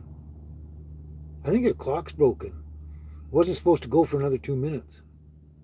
And it wasn't ringing. The ring it was the half-hour ring. That's weird. Oh, you got that, eh, Billy? I'm not sure what that was, but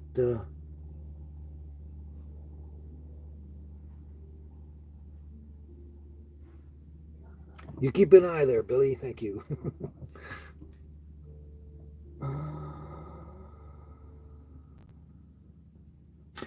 Yeah, that's, I never thought of that, Christina. The bells of St. Patrick. Yeah, we're going to go with that one.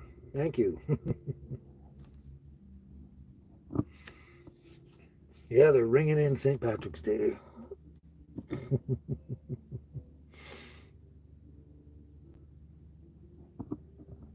Okay, all right.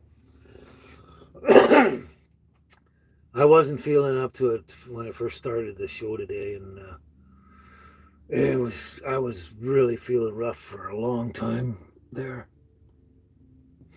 But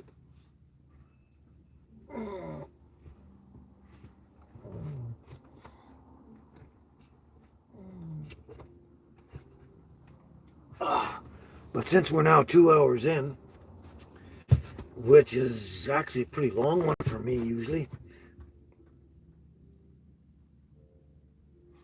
Well, thanks, Billy T. I'm glad I do lift your spirits and all of your spirits out there. Everyone, you all say the same thing. Okay. So what do you want, Cheryl? Hey Jude, or not? Hey Jude. Uh, let it be. Is that what you want? Let it be. Well, that's what you're getting. I'm in a funny mood today. I think I'm slap happy or something like that. Oh, you drop your toy again? Is that what you're doing? Drop your toy. Oh, good idea, Mamma Mia. I didn't think of that. And I still have a tub of Vicks Vapor Rub up there that a subscriber sent me. And I've used it. I used it off and on, but I still got some. I will try that out. Help me. Help me.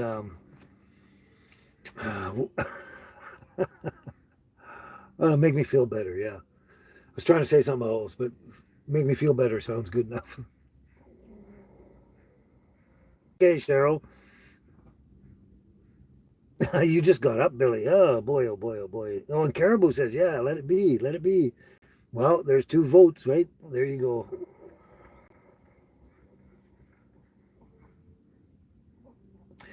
You're going to be lifting weights and jumping on your trampoline tomorrow in your show, your channel. Definitely got to check that out if I remember. Hey, there's 3 for Let It Be. Look at that. Look at that. I'll try and remember. I got a dinner at the church coming up on Tuesday night. And most of the time, I know it's coming up. And then 2 days before, I forget. And then Wednesday comes and I've forgotten the dinner. So if I do miss it, it's just my bad memory. Got a thing in my throat, so we'll try here.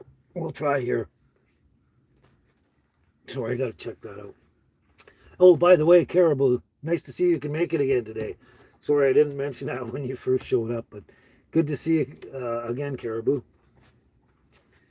When I find myself in times of trouble, Mother Mary comes to me, speaking words of wisdom, let it be. And in the hour of darkness, she is standing right in front of me, speaking words of wisdom, let it be. Let it be, let it be, let it be, oh, let it be. Whisper words of wisdom, let it be. And when the broken-hearted people living in the world agree, there will be an answer, let it be. For though they may be parted, there is still a chance that they will see. There will be an answer, let it be. Let it be, let it be, let it be, oh, let it be. There will be an answer, let it be. And when the night is cloudy, there is still a light that shines on me. Shine until tomorrow, let it be. I wake up to the sound of music. Mother Mary comes to me, speaking words of wisdom, let it be. And let it be, let it be, let it be, oh, let it be. Whisper words of wisdom, let it be. There you go. I kind of slightly butchered that. I know I did. Something with my throat or whatever. I know I was off, but I hope you enjoyed it anyway. It's all about the message. You're welcome, Mama Mia, Cheryl, Lori, everyone. You're all welcome. Christina, all of you. Yeah, you're so welcome.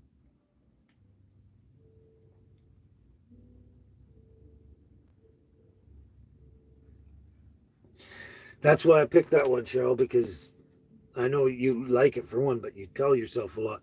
You have to keep reminding yourself that. And that's why I decided to pick that one. Even before I reached for the book, I knew what I was looking for. Hey, that's Christine just slapped up some shamrocks there. Just gave me a thought. I should look up some Irish songs. I don't even know any Irish songs that I'm aware of. But for today, I should have looked up some Irish songs. Eh? That song makes you cry, Darlene? Wow. You and Cheryl, I think, both. That's great, though. I'm glad you really like it. And you're welcome there, um, Caribou. You're welcome. Everybody seems to enjoy that one. Yeah. And thank you, Christina, Mama Mia, everyone. Yeah. Wow. I guess that was a good choice. Awesome. Awesome.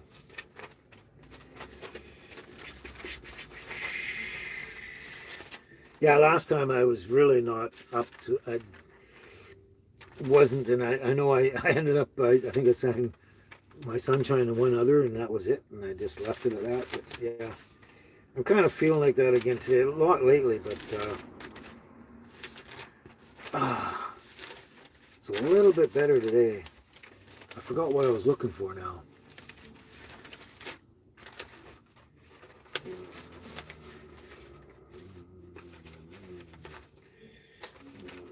There we go.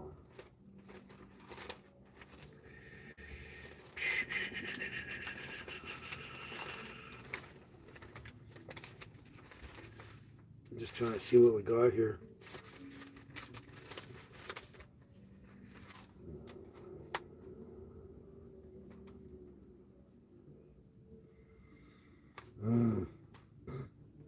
I can't seem to find much of anything.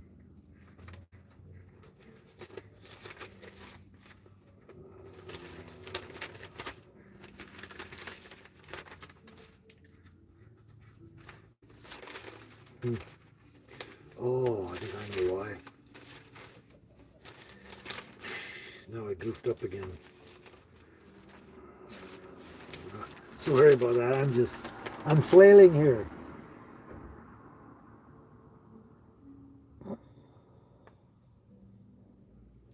Oh, thank you, Cheryl. Thank you so much. That is so awesome. So awesome. Thank you. I can't thank you enough for any donation. That's just fabulous. And I always never know what exactly to say. I just want to say so much, and sometimes I say too much. But thank you, Cheryl. Thank you so much. And Carl, see you later. Sorry you have to go so soon. Sorry, too bad, but it was a great time having you around. You were here for quite a while today. Hope you have a great week and everything too. I'm glad you're on top of things, Billy T there. But we'll see you later, Carl. Thanks for popping by. Are you taking off too, Mama Mia, or are you just saying thanks to everyone? Happy Sunday. Oh, I see what's going on. So, we got, I don't even know if I can find the other one.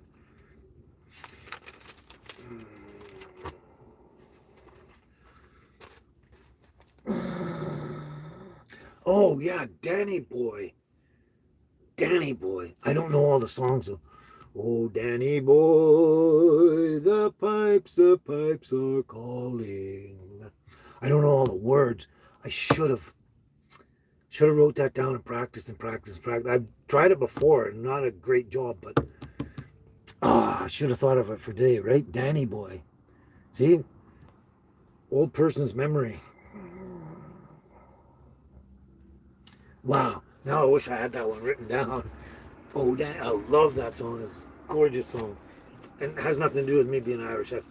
I loved it even before I realized, you know, it really sunk in my Irish heritage kind of thing. So anyway, we got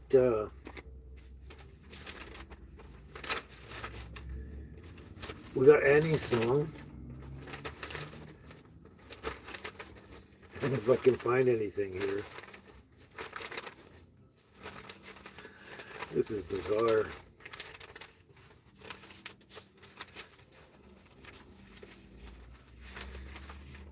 I just can't find anything. Why? Oh, I'm missing the other book, that's why. 1 second.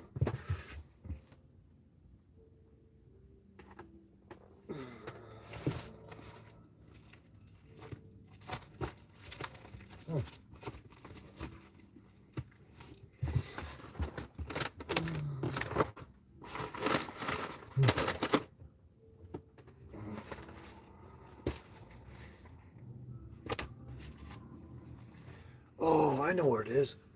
There's another smaller book. I got the big books and I got the smaller books. The other little book is in the truck because I was writing down my mileage and everything. That's okay. That's why I can't find it, because that one's out in the truck and has the other song I was thinking of doing, John Denver, but who wants any song? Any song. I bet you Mamma Mia and Cheryl and someone else does.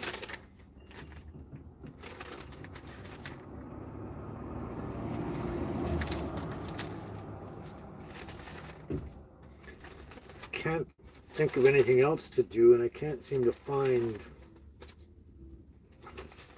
something. There you go. The first one to speak says any song. Thank you, Cheryl. The first one to speak gets the vote. The vote. Before we get to that. Oh, there you go, Annie. I knew Mamma Mia loved that song.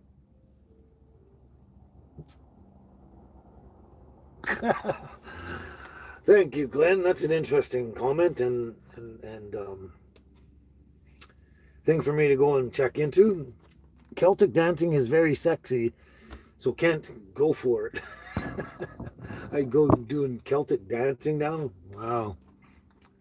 Get the bagpipes, the tartans and everything, the kilts, and the Celtic dancing too.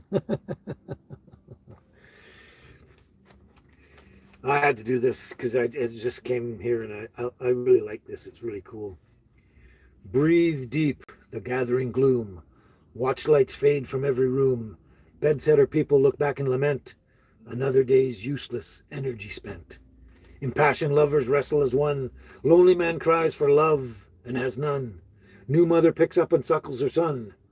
Senior citizens wish they were young. Cold-hearted orb that rules the night removes the colors from our sight. Red is gray and yellow white. But we decide which is right and which is an illusion. I just love that. I love Moody Blues.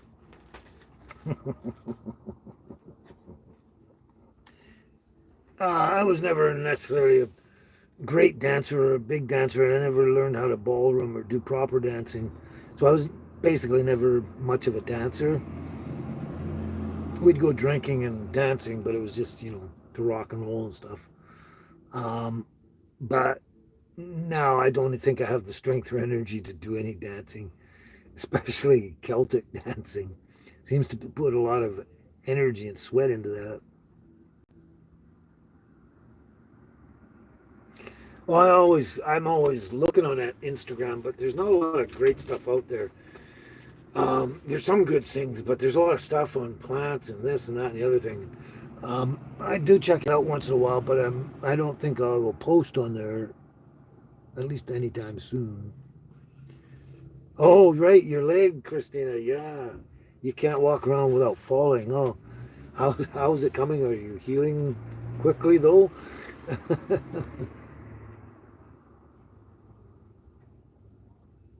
Oh, thanks, Mama Mia. You love the poetry. I just caught that. Okay. You fill up my senses like a night in a forest, like the mountains in springtime, like a walk in the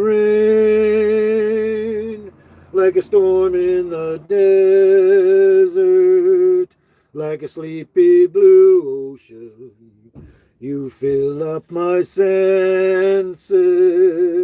Come fill me again. Come, let me love you. Let me give my life to you. Let me drown in your laughter. Let me die in your arms. Let me lay down beside you. Let me always be with you. Come, let me love you. Come, love me again. Let me give my life to you. Come, let me love you. Come, love me again. Sorry. You fill up my senses like a night in a forest, like the mountains in springtime, like a walk in the rain, like a storm in the desert, like a sleepy blue ocean. You fill up my senses. Come fill me again. I am so sorry. I had this hair on my lip. It's right there. And I couldn't get rid of it. I was trying to sing.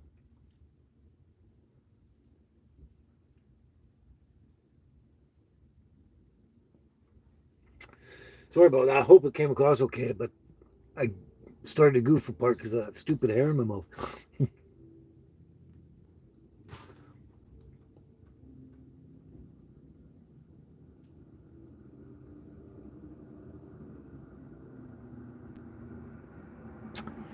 Thanks, Cheryl. That's really cool because that's actually what I prefer over the singing part is the poetry stuff. And, similar to like Shakespeare and all any kind of poetic kind of stuff. That's my preference, and I enjoy doing that and I have a good feel for it. But the singing part I think when it comes to the singing part is I don't feel I'm as good a singer as could be on the air. Let's put it that way. I might be able to pull off a tune a bit, but I don't think I'm fantastic. Let's put it that way. But I really do enjoy the poetry stuff. You're welcome, Mamma Mia. You're welcome. Thank you. Thank you, all of you. Wow. Yeah, Christina. Hair lip. Had a hair lip there. Thanks. Thanks, Christina. Oh, it's funny what happens. Ah, I just had a thought and it's gone again too. I got to read the comments to find out what it was I was thinking. But yeah, I actually was. Oh, excuse me. I keep. Oh my gosh. I can't remember how young I was, but I was pretty young when I started enjoying poetry. I think it started in school when in English, when we had to study certain classic poets like um, Samuel Taylor Coleridge, who's actually the husband of Mary Shelley, the one who wrote Frankenstein.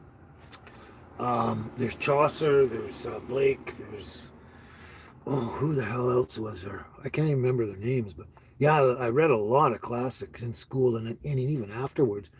Because afterwards, after school, I enjoyed it enough. I continued it after school, and I think that's why I like songs so much is for the not just a lot for the poetic value of the song, but also the message as well. And I think the message is important, maybe more important than the melody or whatever. But yeah, a good example is. I don't know if a lot of you know this one, but Jethro Tull. I love Jethro Tull. Always have from day one. Jethro Tull. Aaron Go Brawless. That's a good one, Glenn. Good one. Never heard that before. Aaron Go Brawless. Oh, it sounds like you're taking off, Glenn. Glad you could make it. Have a great day. Have a great week, and we'll see you next week if you are, in fact, taking off. Like I said, glad that you could show up. Um, Another one, yeah, Jethro Tull is thick as a brick. Yeah. Basically, I really don't mind if you sit this one out. My words but a whisper, your deafness a shout. I may make you feel, but I can't make you think. Your sperm's in the gutter and your love's in the sink. And you ride yourselves over the fields, and you make all your animal deals, and your wise men don't know how it feels to be thick as a brick. Da, da, da, da, da. Anyway, I could go on. There's a whole bunch of stanzas like that. That's actually one album. The song is one song, one album. It's 45 minutes long.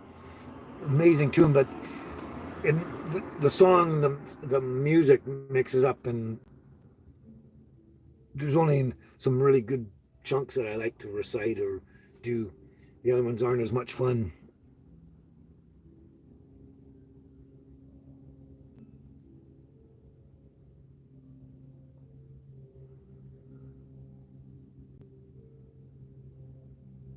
Oh, thanks, Darlene. Thanks. I wish I could feel that about myself, that I was fantastic. I can't quite do that. Anyway, I have a weird sense of humor too, so thank you very much, though. Yeah, just like Lori said, euphoric. Thanks for supporting our community, Billy, and taking care of the riffraff whenever and stuff.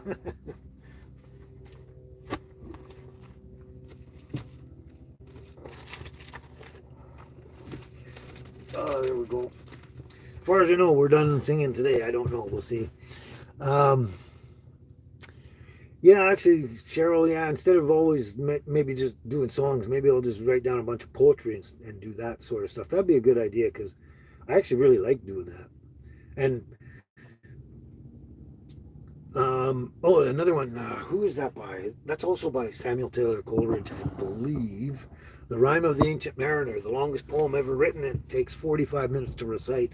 I had a great deal of it memorized once when I was probably 16 or so.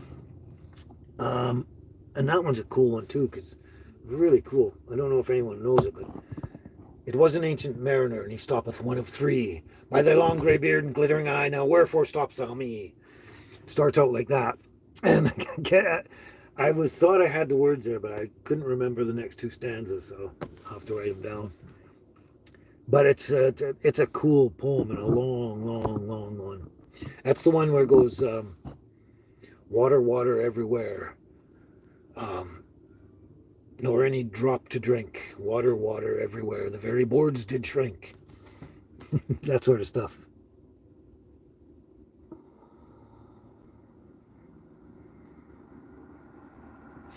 Oh, thank you guys. You guys are always so full of great compliments. It's awesome. Awesome. Thank you all so much. No, she's not chilling out in her corner right now.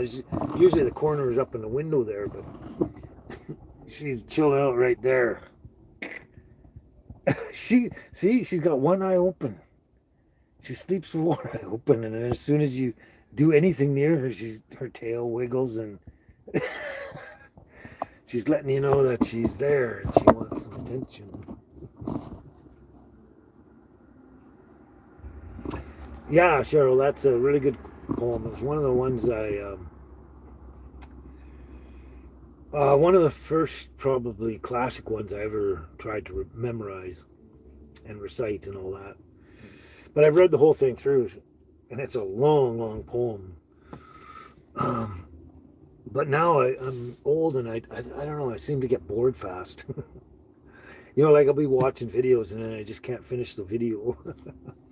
uh, oh, you're taking off, Christina. Okay, take care. We'll see you next time. And take care of that leg and everything. Hope you heal fast. So we'll catch you soon. Ciao for now. And I thought I heard something. I thought someone yelled at me or something. But yeah, I should do that. Just sit down, try and find a time where I just force myself to find one, pick one day that I know I'm in between, and I'll just say I'm not going to do anything. I'm not going to film. Not going to do this. Not going to do fun stuff. Go fishing or whatever. I'm just going to sit down and write songs and poems and just write a whole book, and then I'll be way ahead of the game. I can do about 6 live shows and still have stuff left over. uh,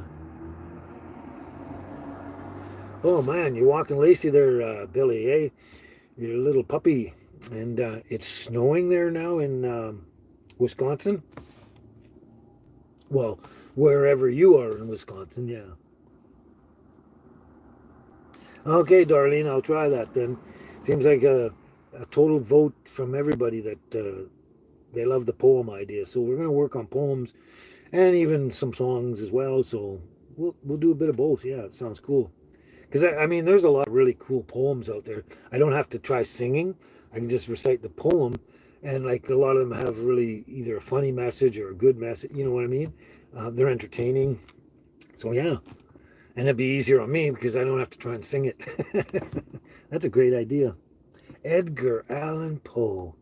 Well, Robert Frost. One of my favorites, Robert Frost. Love Iceworm Cocktail. I think he wrote that or something to that effect. The the something of someone McGrew. What is that one? Hmm.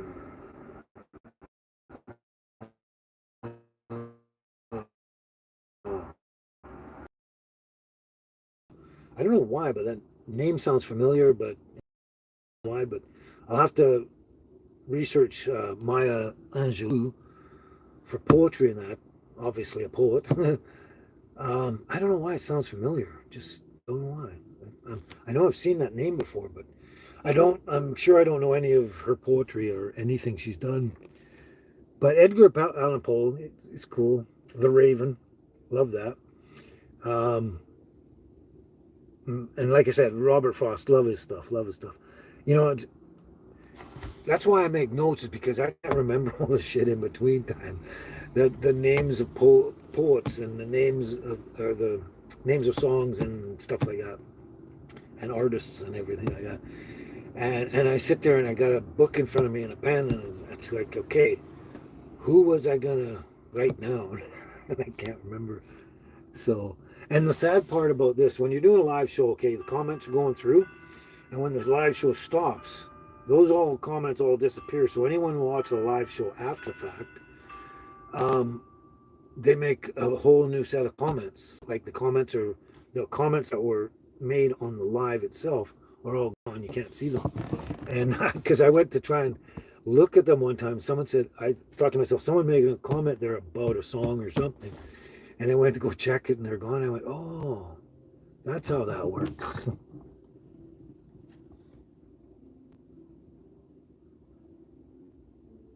Oh, there's another great idea, Mamma Mia. Poetry by the campfire. Now, why didn't I think of that? I was already doing songs by the campfire. Yeah, great idea. Great idea. We're going to look into all this. Oh, yeah, Upper Wisconsin. Hey, Billy. Yeah, I knew you were in Wisconsin. And I wasn't sure where, but Upper, yeah. Now I do remember. And Cheryl, your husband wrote poems and you cherish them. It sounds like you have saved them all, which is a great, great thing. I've actually written a number of poems in my life, lost most of them. There's a couple I actually do remember and I can rewrite them down. Um, and one particular one that it's in here, it'll never go away. I know word for word pretty much. But yeah, I used to write stuff. I'm not going to say I was very good. I mean, I'm going to say I'm a lower level poet. And when I say that, I'm even a lower level than Jim Morrison from The Doors. He was an interesting guy. I always thought, way back, he's just a rock and roll drunk partier, whatever, But there was a lot more depth to him than you realize until after he died, kind of thing. Like I found a lot of stuff out later on, and he didn't really like doing the music and stuff he was doing because he was actually catering to a certain people, a certain type of music and all that. to entertain and make people happy, and obviously make some money and stuff like that. But his biggest desire, he wanted to be a classic poet, and he wanted to go to France and study with the classic poets and learn all about and that and using words and stuff. And a lot of you see a lot of his lyrics and his songs. They're a lot deeper when you look at them over and over again than they are on the surface. And got some interesting, even in a simple song like "Riders on the Storm." There's a lot of depth into that, and that was his passion. And so that's what he did. He went to France and he tried to do that, and then he was sober and clean for a long, long, long time. And then he was studying and studying and studying and doing his work and everything. And he got to the point he'd finished what he was doing, and he wanted to take some time off. And he went up to have a bite to eat and that. And he was going into this restaurant or somewhere, and somebody came out or whatever and grabbed him and said, "Hey, let's go have one drink," and that. And that's what killed him, was that drink.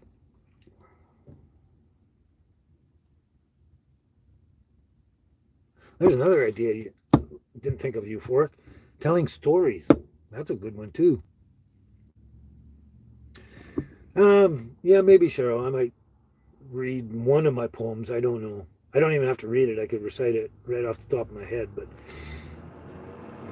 I'm gonna think about it again and go over the words again, because I just want to make sure it's I feel comfortable with it.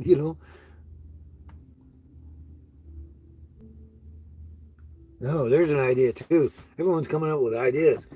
Euphoric says, "Tell us about your experiences with campfires and stories of mysterious events that happened during your travels."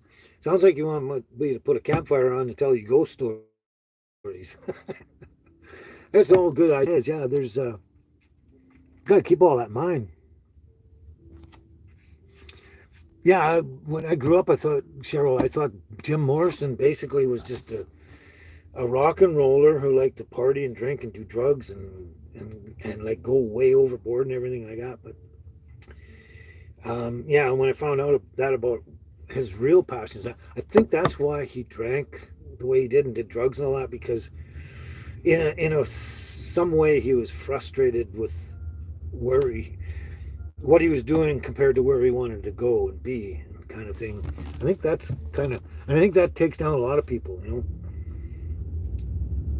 because they're not capable, or they don't have a position or whatever to do what they really want to do, and so they get frustrated and drink and do drugs.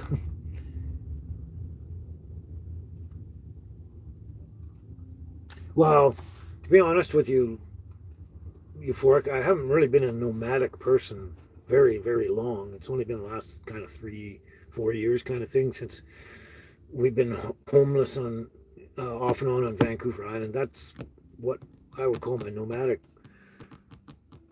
life for that. But I have travel around. I drive over here and drive over there and go see this, and adventures and stuff like that. But um, I do have probably a lot of life stories. Let's put it that way. They may not be related to a nomadic lifestyle, but still got lots and lots of stories. But that's another idea.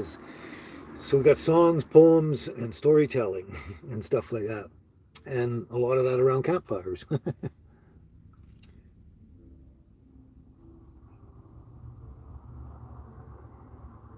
Wow, it sounds like you have a really major flux in your temperatures down there, Billy. Sounds like it's really windy and cold and nasty there now, anyway.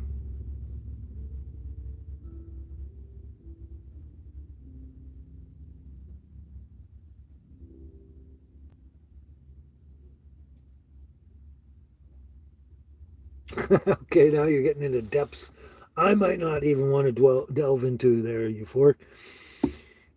Especially those mythical and supernatural and spiritual beings and reality stories of your imagination. I don't think anyone wants to go there. No one wants to get inside my mind. No, it'll drive you crazy.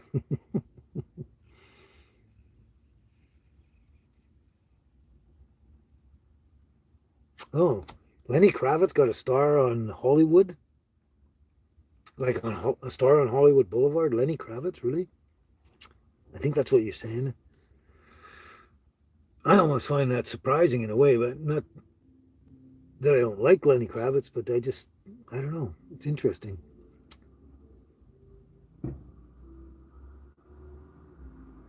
Absolutely, Cheryl. If you want to do that, send poems that your husband wrote. I'll read them. If you don't mind them being public, yeah, for sure. I don't mind. I mean, I don't know if I can do them justice because there's something that was written by your husband through from his head onto paper, and I'm gonna try and say this like I guess there's a certain way you got to read it according to the writer. You know what I mean? No, I mean, I guess you can read pretty much any poetry in your own way, but you know what I'm trying to say is I don't know if I can bring through your husband's, let's say, thoughts, feelings, emotions, whatever, in his own poetry. It would, you know, be my reflection of it. Wow. Sometimes I have a hard time explaining myself.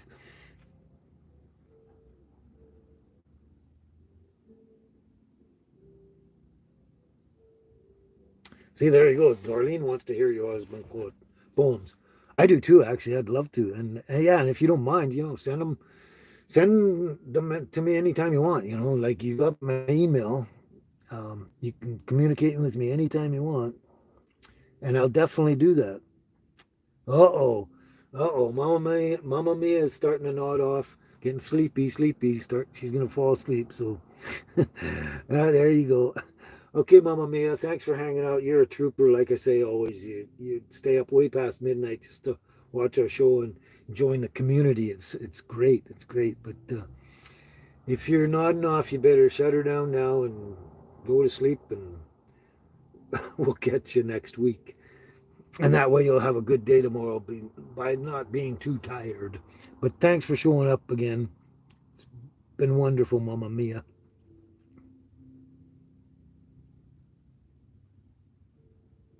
Yeah, Billy, that's the one thing I always say about snow. I may hate the cold, I may hate trying to get around the snow and all the miserable stuff and everything like that. But the one thing I always have to say about snow is it's bloody beautiful. It's got this white blanket on everything, and it's like it's trying to purify the whole world and everything like that. It is. It's a beautiful, beautiful sight. I mean, it could be minus 35 below, but let's say you're in this little bubble. You're outside in there, and you're in this little bubble, so you're feeling room temperature, but you're looking at it, you can take pictures of it. It looks gorgeous and everything, but just don't step out into the cold. Yeah, it is gorgeous. Just to look at it, it's beautiful. So much better looking at pictures than actually being in it.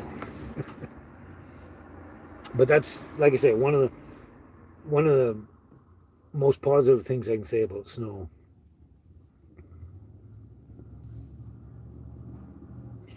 But anyway, wow, we're getting 2.5 hours. I think the longest one I've ever done is 3. This is probably going to be the second longest one I've ever done. And I'm only just I'm not really stressing too much about the girls because they're flaked out and that. So when they're flaked out, I know they don't need to go out and pee and stuff. It's when they sit by the door and they start to whine and complain that's I know they gotta go. But yeah, I'm sure I have to get them out and stretch legs. I'm sure they got to at least pee anyway. So I got to do that, and I got to find out what I've got. I'm pretty sure I got steak for them to figure out what we're all doing for dinner and decide what I'm going to do next. I don't like sitting here all day outside the library because even though it's Sunday and there's no town staff, you're not supposed to be sitting parked here for more than 2 or 3 hours or something. I can't remember. But they only give you a ticket if it's during the week when they're working.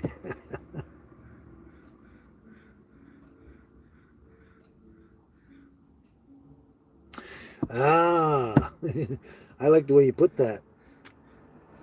So it's 4:40 p.m. in Illinois. You're almost exactly 2 hours ahead. But in your little neck of the woods, it's 4:20, and we all know what 4:20 is. Mm-hmm. Oh, snuggling in the bed under a blanket and cuddling, probably with the dogs, and the munchy stage for Lori.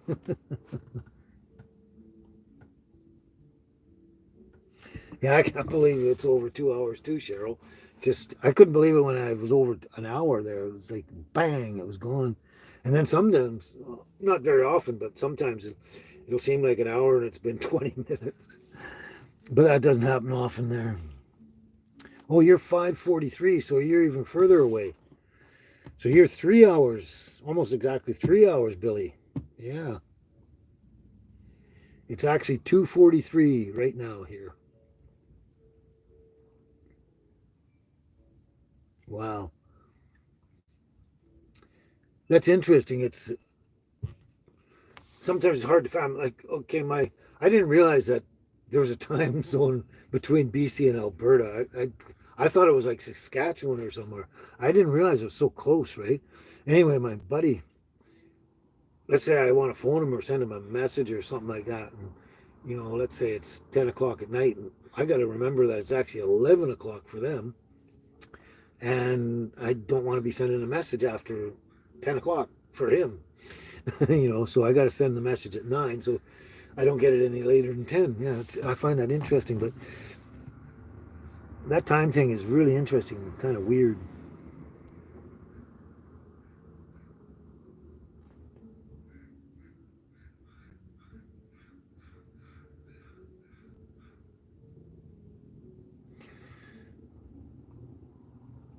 So Cheryl, what? No, not Cheryl. Sorry, Darlene.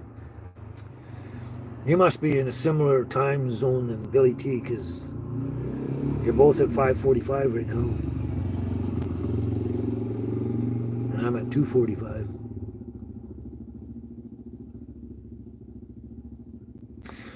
Well, I don't know if I'm going back to the beach today or not. I'm not even sure where I'm gonna park today. It really depends on how the rest of the day plays out, when I actually get done and do and all that. But I'll tell you, I'll give you a heads up. There is another beach video coming up, at least one, maybe two. I'm not sure, but at least one, and I hope you like it. We had just had the herring run go by here, and it's a big thing for everyone out here. Boats all over the water out there and that. So I did another beach thing. I think I got another one I'm putting together. I'm not sure, but yeah. So there'll be a little more beach stuff coming out, and yeah, it is gorgeous. I think the one I actually recorded before started recording to put together yesterday afternoon before I came up to park at the library. I'm filming all that stuff, and the piece I did, but just before I left the beach, was that it was so sad to actually have to drive away from the beach because it's so gorgeous and beautiful down there. But I did have to come up to the library to get the Wi-Fi and stuff and actually work. So yeah, but I did a short video on how sad it was to actually have to drive away from such a gorgeous, beautiful, scenic view like that.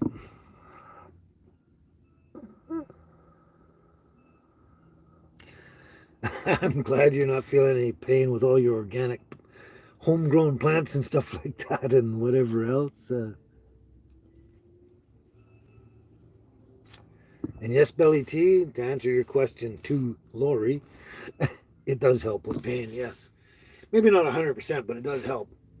I don't think there's too much out there that really helps 100% if your pain is that bad, but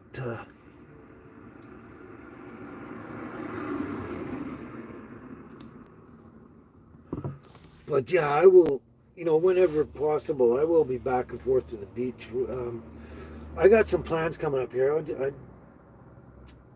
I want to move on and go other places and stuff, and generally get off the island. And so I got some plans. So that as to getting to this, being at this beach much more, I don't know. I actually wanted to go up and actually try Miracle Beach again before I perhaps left the island to go anywhere or do anything like that. But because I've never been to Miracle Beach campground, heard it's gorgeous, beautiful. Got some friends up there I'd like to sit and chat with, have a campfire with, and stuff. I really enjoy that before I went off and did anything else. But it's all about timing here now. So yeah, if I can fit in some beach time, well, you will have some coming up. But after that, if I can fit in some beach camping and videos and stuff, I will.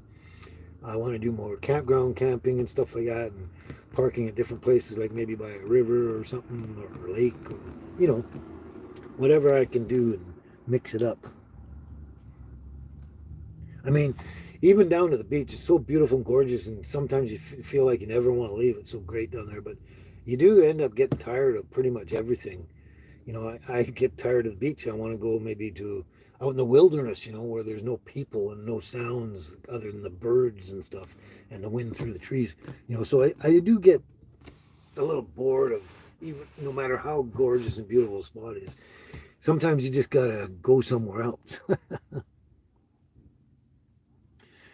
And since you mentioned the diesel heater there, yeah, it's still sitting here. I haven't even pulled it apart, tried to look at it because I got the wood stove. It's working great with the fire bricks. You know, I don't need to spend that extra time. I mean, I don't have the time to actually do it right now. Um, I got to stay on top of everything else. But when the time comes, I'm going to pull all the diesel heater apart and try and repair it, and figure out if I can get it working and that, and go from there. You know, if it doesn't, I'll just get a proper one that actually work and work and last for a long time. But we'll see. I am looking forward to actually pulling that apart and seeing if I can figure out how to do anything to fix what. Oh, I thought I saw a car go up on the sidewalk. What? In this town, it wouldn't surprise me. Believe me. Anyway, yeah, I'm actually looking forward to seeing if I can actually fix it and get it working again and last longer and stuff. So that will be coming up.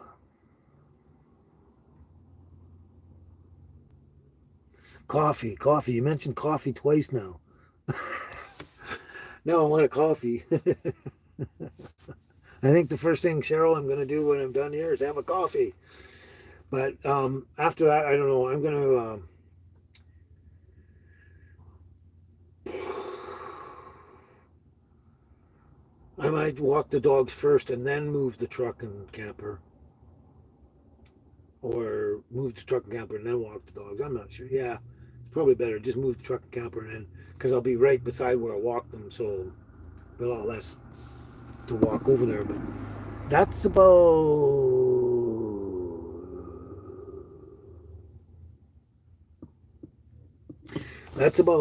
all I'm going to do immediately.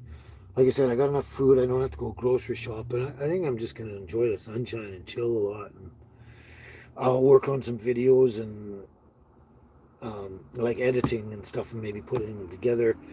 I'm probably going to do a little bit of stuff on the laptop. But I mean, after that, I just don't know. I pretty much do everything, not just one day at a time, but 1 hour at a time. Like, you know, go with the flow and whatever comes. You know, like I might plan to do something, and then suddenly the chances plans will change, and I'll end up doing something else and doing something better. So you know, I'm not sure, but I'm definitely gonna.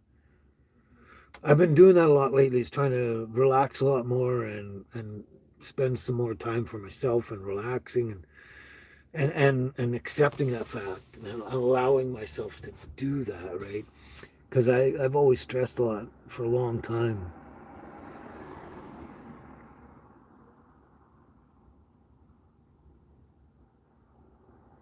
I'm still trying to catch up here. Uh, oh yeah, and you said you wish you could do some different things and go on little adventures. I'm not sure exactly what's holding you. Oh, I guess probably your health here with the kidneys and all that. Yeah, that wouldn't. Yeah, you can't just go off and travel. That's a little problem I have with my medical stuff and that, and getting my medications.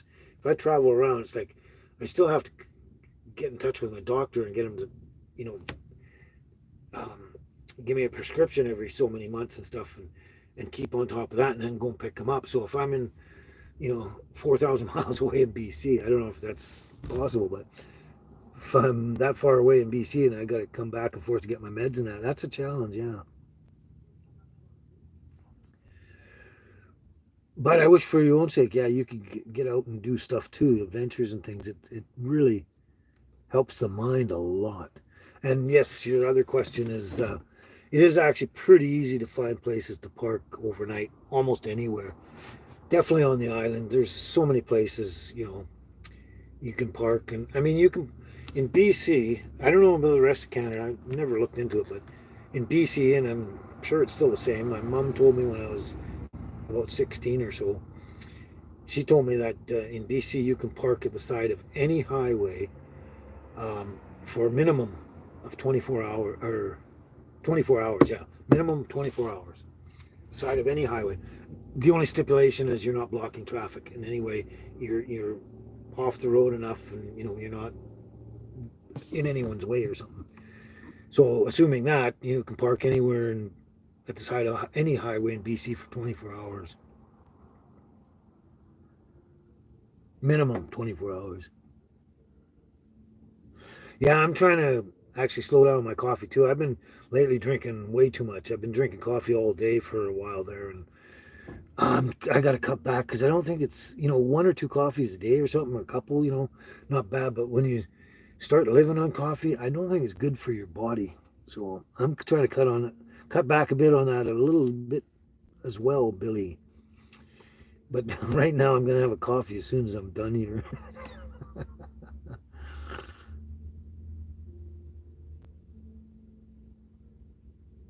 Oh, you take it off Euphoric, Lori?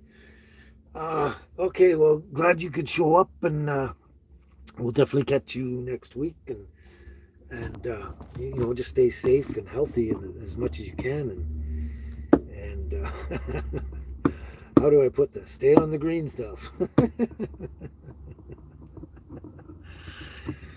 Take your green vegetables. You know what I mean. Anyway, you take care. Ouch. It's one thing. My back gets hurting a bit when I'm sitting like this a lot with the show, but what really gets to me is my butt. My butt gets sore, and then when it goes numb, it's like you've been sitting too long. uh,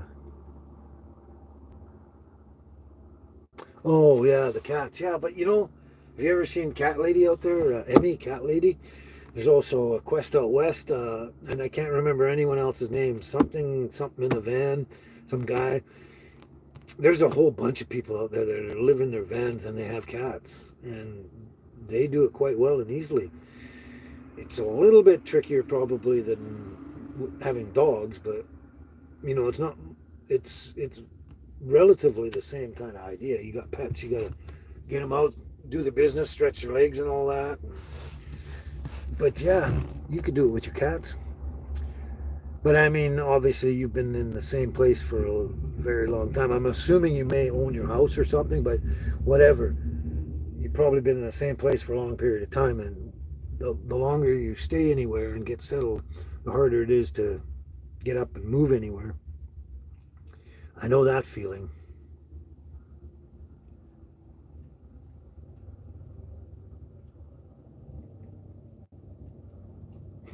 And now that I think of it, another one I keep forgetting to write down is Carol Burnett's song. I'm so glad we had this time together.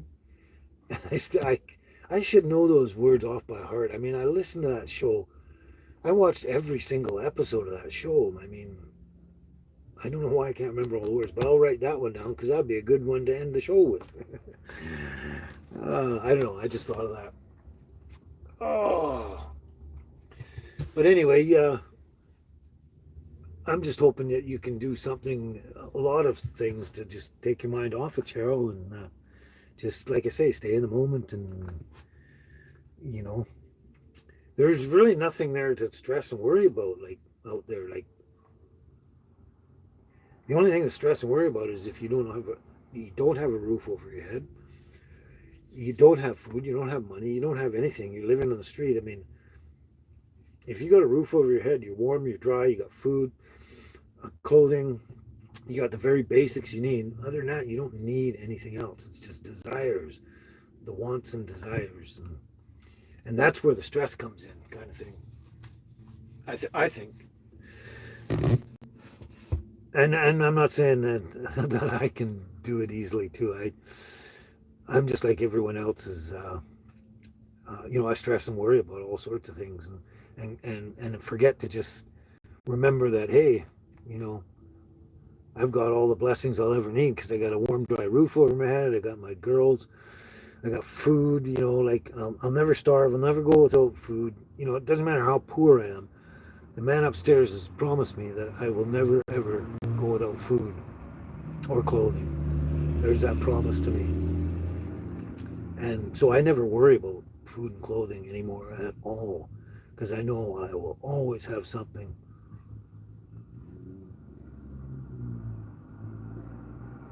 Yeah, you like that one too, eh, Darlene? The Carol Burnett um, outro song. That was, I'm not sure how much you know, but I remember she always did that with her ear. That was a sign to her mom. She wasn't on. There's NBC and ABC and all those stations, right? And apparently the one she was on, NBC or whatever it was, you weren't allowed to give a shout out to any family member or anyone out there, friend or any person. Whereas on the other stations, you could actually do that during that same time frame. Anyway, whatever a network she was on, they weren't allowed to do that. So she told her mom, she says, when I do this at the end, this will be to tell you I love you and say hi to her mother. And I don't know if any of you remember that, but I remember that very clearly. And I thought that was so cool, so cool. She was an amazing person, a very good person. I mean, I've watched a lot of stories of her, like off camera, in her personal life and going out into the grocery markets and stuff, and the things she said and done around people. And she's just one thing here before I leave, because I do really have to get going too, even though I'm having a great time. I love it, and I never want to leave. Once I get on here, I never want to leave.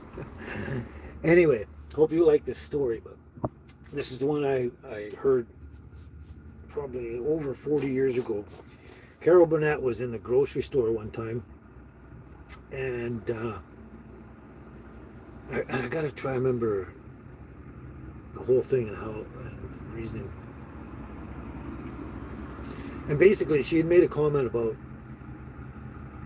with a word you can make a huge difference to other people, depending on the word or words you use, right? And stuff. Anyway, she was in this place getting her groceries, and she's in the lineup going to pay for them. And oh, that's it. Okay, now I got it. So she's coming up in the line, and the checkout person, you get really grumpy checkout persons. They're arrogant, belligerent. They don't seem like they actually want to be there serving people and stuff like that. She wasn't nasty or anything. She just was very blunt and that kind of stuff. And so Carol was thinking to herself, like, there's a couple ways you can approach this person when you get there, right? And it can make all the difference in the world. And I'll never forget this, not just about Carol Burnett and that, but the message itself. So when she finally got up to this woman at the checkout, who was kind of grumpy and not off and everything like that, she said hello, and she says, you really have nice hair, right? I'm sure it was nice hair. Something to that effect. Great compliment. And the woman just smiled and beamed and, oh, thank you very much. Oh. And her whole demeanor completely changed, and she was like smiling and friendly and talkative and being nice to everybody. And then as Carol started to go away, she was watching back, and the next couple of people that walked up into her checkout got a completely different response from her than the previous people. And she was like so happy and pleasant. Hi, how are you doing today? Wonderful day. Oh, and then giving out her own compliments and that. And that, I'll never forget that. The message itself is like, you can make a huge difference just in some word or words you say at a certain given moment, right? I just love that story.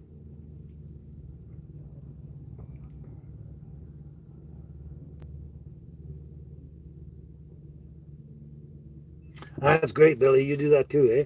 That's great. I mean, and I didn't, I heard that a long time ago, and I never started actually implementing that into my life at all for many, many, many years. I mean, I went through different stages, and I had my grumpy times in my life and all that kind of stuff. But it wasn't until probably less than 20 years ago, which is a small actually part of my life, did I ever start actually trying to apply that in my life. Um, that's another long story in itself to get deep into that one. But yeah, but then as I started using it, it wasn't just a matter of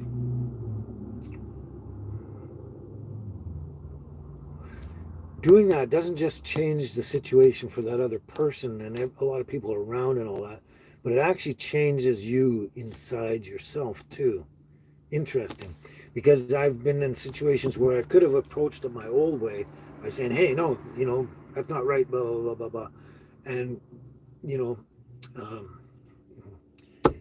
being I don't know, having your back up about the situation because you're in the right or whatever, or just approaching the whole situation by being pleasant and giving a compliment or something and turning the whole thing around.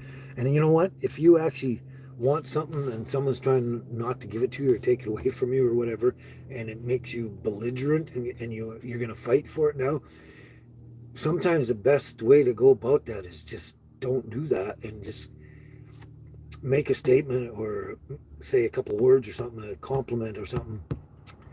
Because what happens is you trigger their brain and it throws them right off, and it puts them in a different mode, and and then I'm not even sure what I'm trying to say exactly. Um, but I don't know,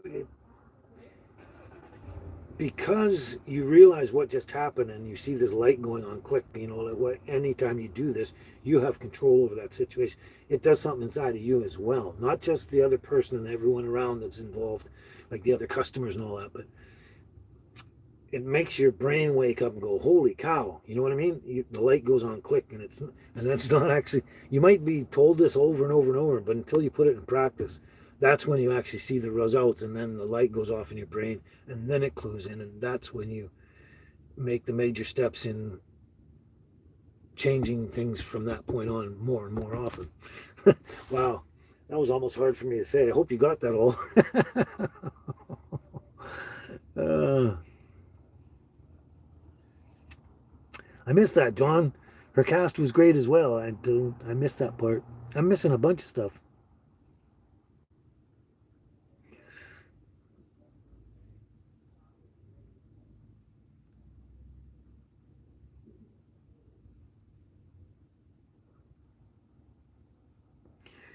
Yeah, and the thing is, Cheryl.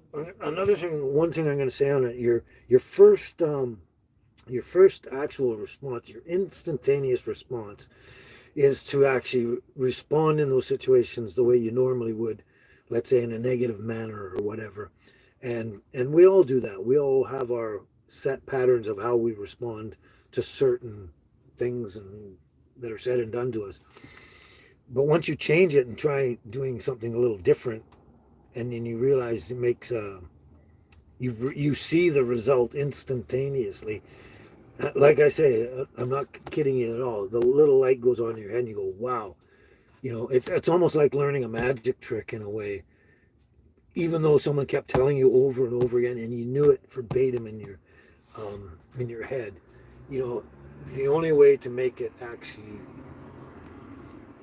the light go off in your head and all that is to actually put it into practice, and and then once you do it once, then you want to do it more, and the more you do it, the better you get at it. And I don't know. I think if I can't remember the whole thing, it was such a long time, but I think another part of that thing that Carol was saying is that if many more people in the world actually took that approach, this world would flip around and be a much better world all around, and there'd be a lot less negativity, hatred, and all this kind of crap. And I think that was the ultimate message there. If more people tried that, it would change the world.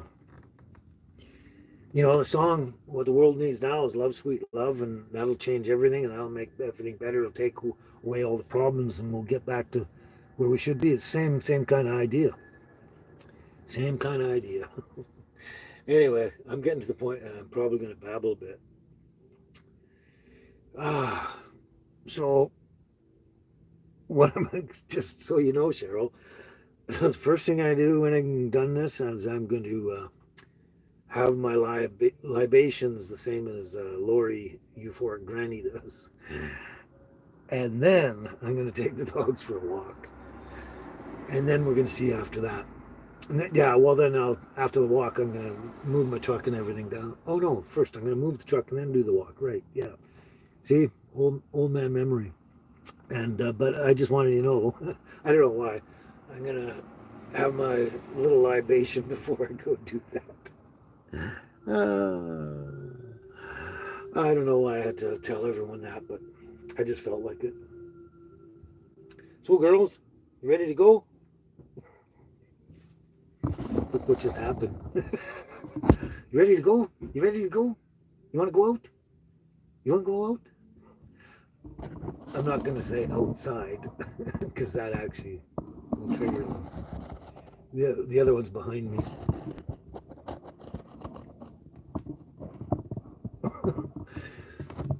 Yeah, I could probably write a self-help book, but the problem is I don't take the advice myself. You know, isn't it funny? Like, people are great at giving advice, but they're not very great at taking it themselves, the same advice. I'm bad for that too. Try to help people by giving them advice, but it's advice that for some reason I just don't seem to take myself. But that is the way it is.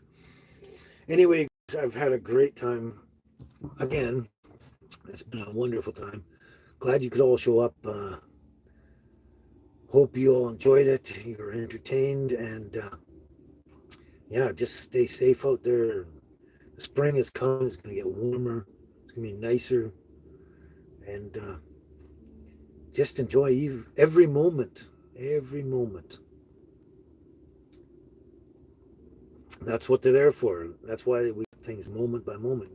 You enjoy every moment, and you have a great memory, and then when the next moment happens, you take the time to enjoy that moment. Because if you're stressing about a few moments down the road and freaking out, stressing, and you won't even take the time to enjoy the moment you're in. Wow, I must be on a roll today or something. I don't know what it is, but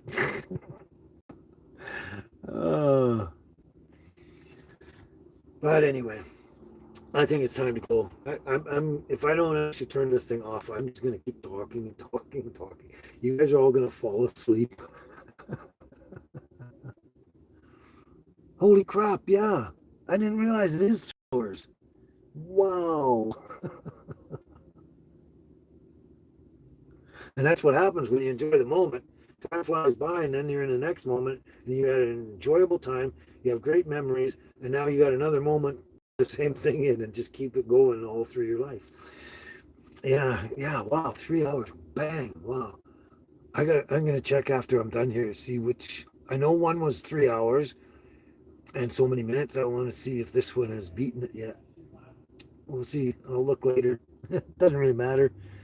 It's only about being here, enjoying the live and a live communication with everyone, and just having fun and being entertained all around and that stuff. All right then. Okay. Like I said, you guys stay safe out there and enjoy this weather. It's coming up, and we'll see you next week for sure. Hopefully, I could give you some really good entertaining videos to keep you occupied between now and next Sunday, and just stay happy, stay in the moment. Okay, I gotta go. We'll talk to you soon. Ciao for now.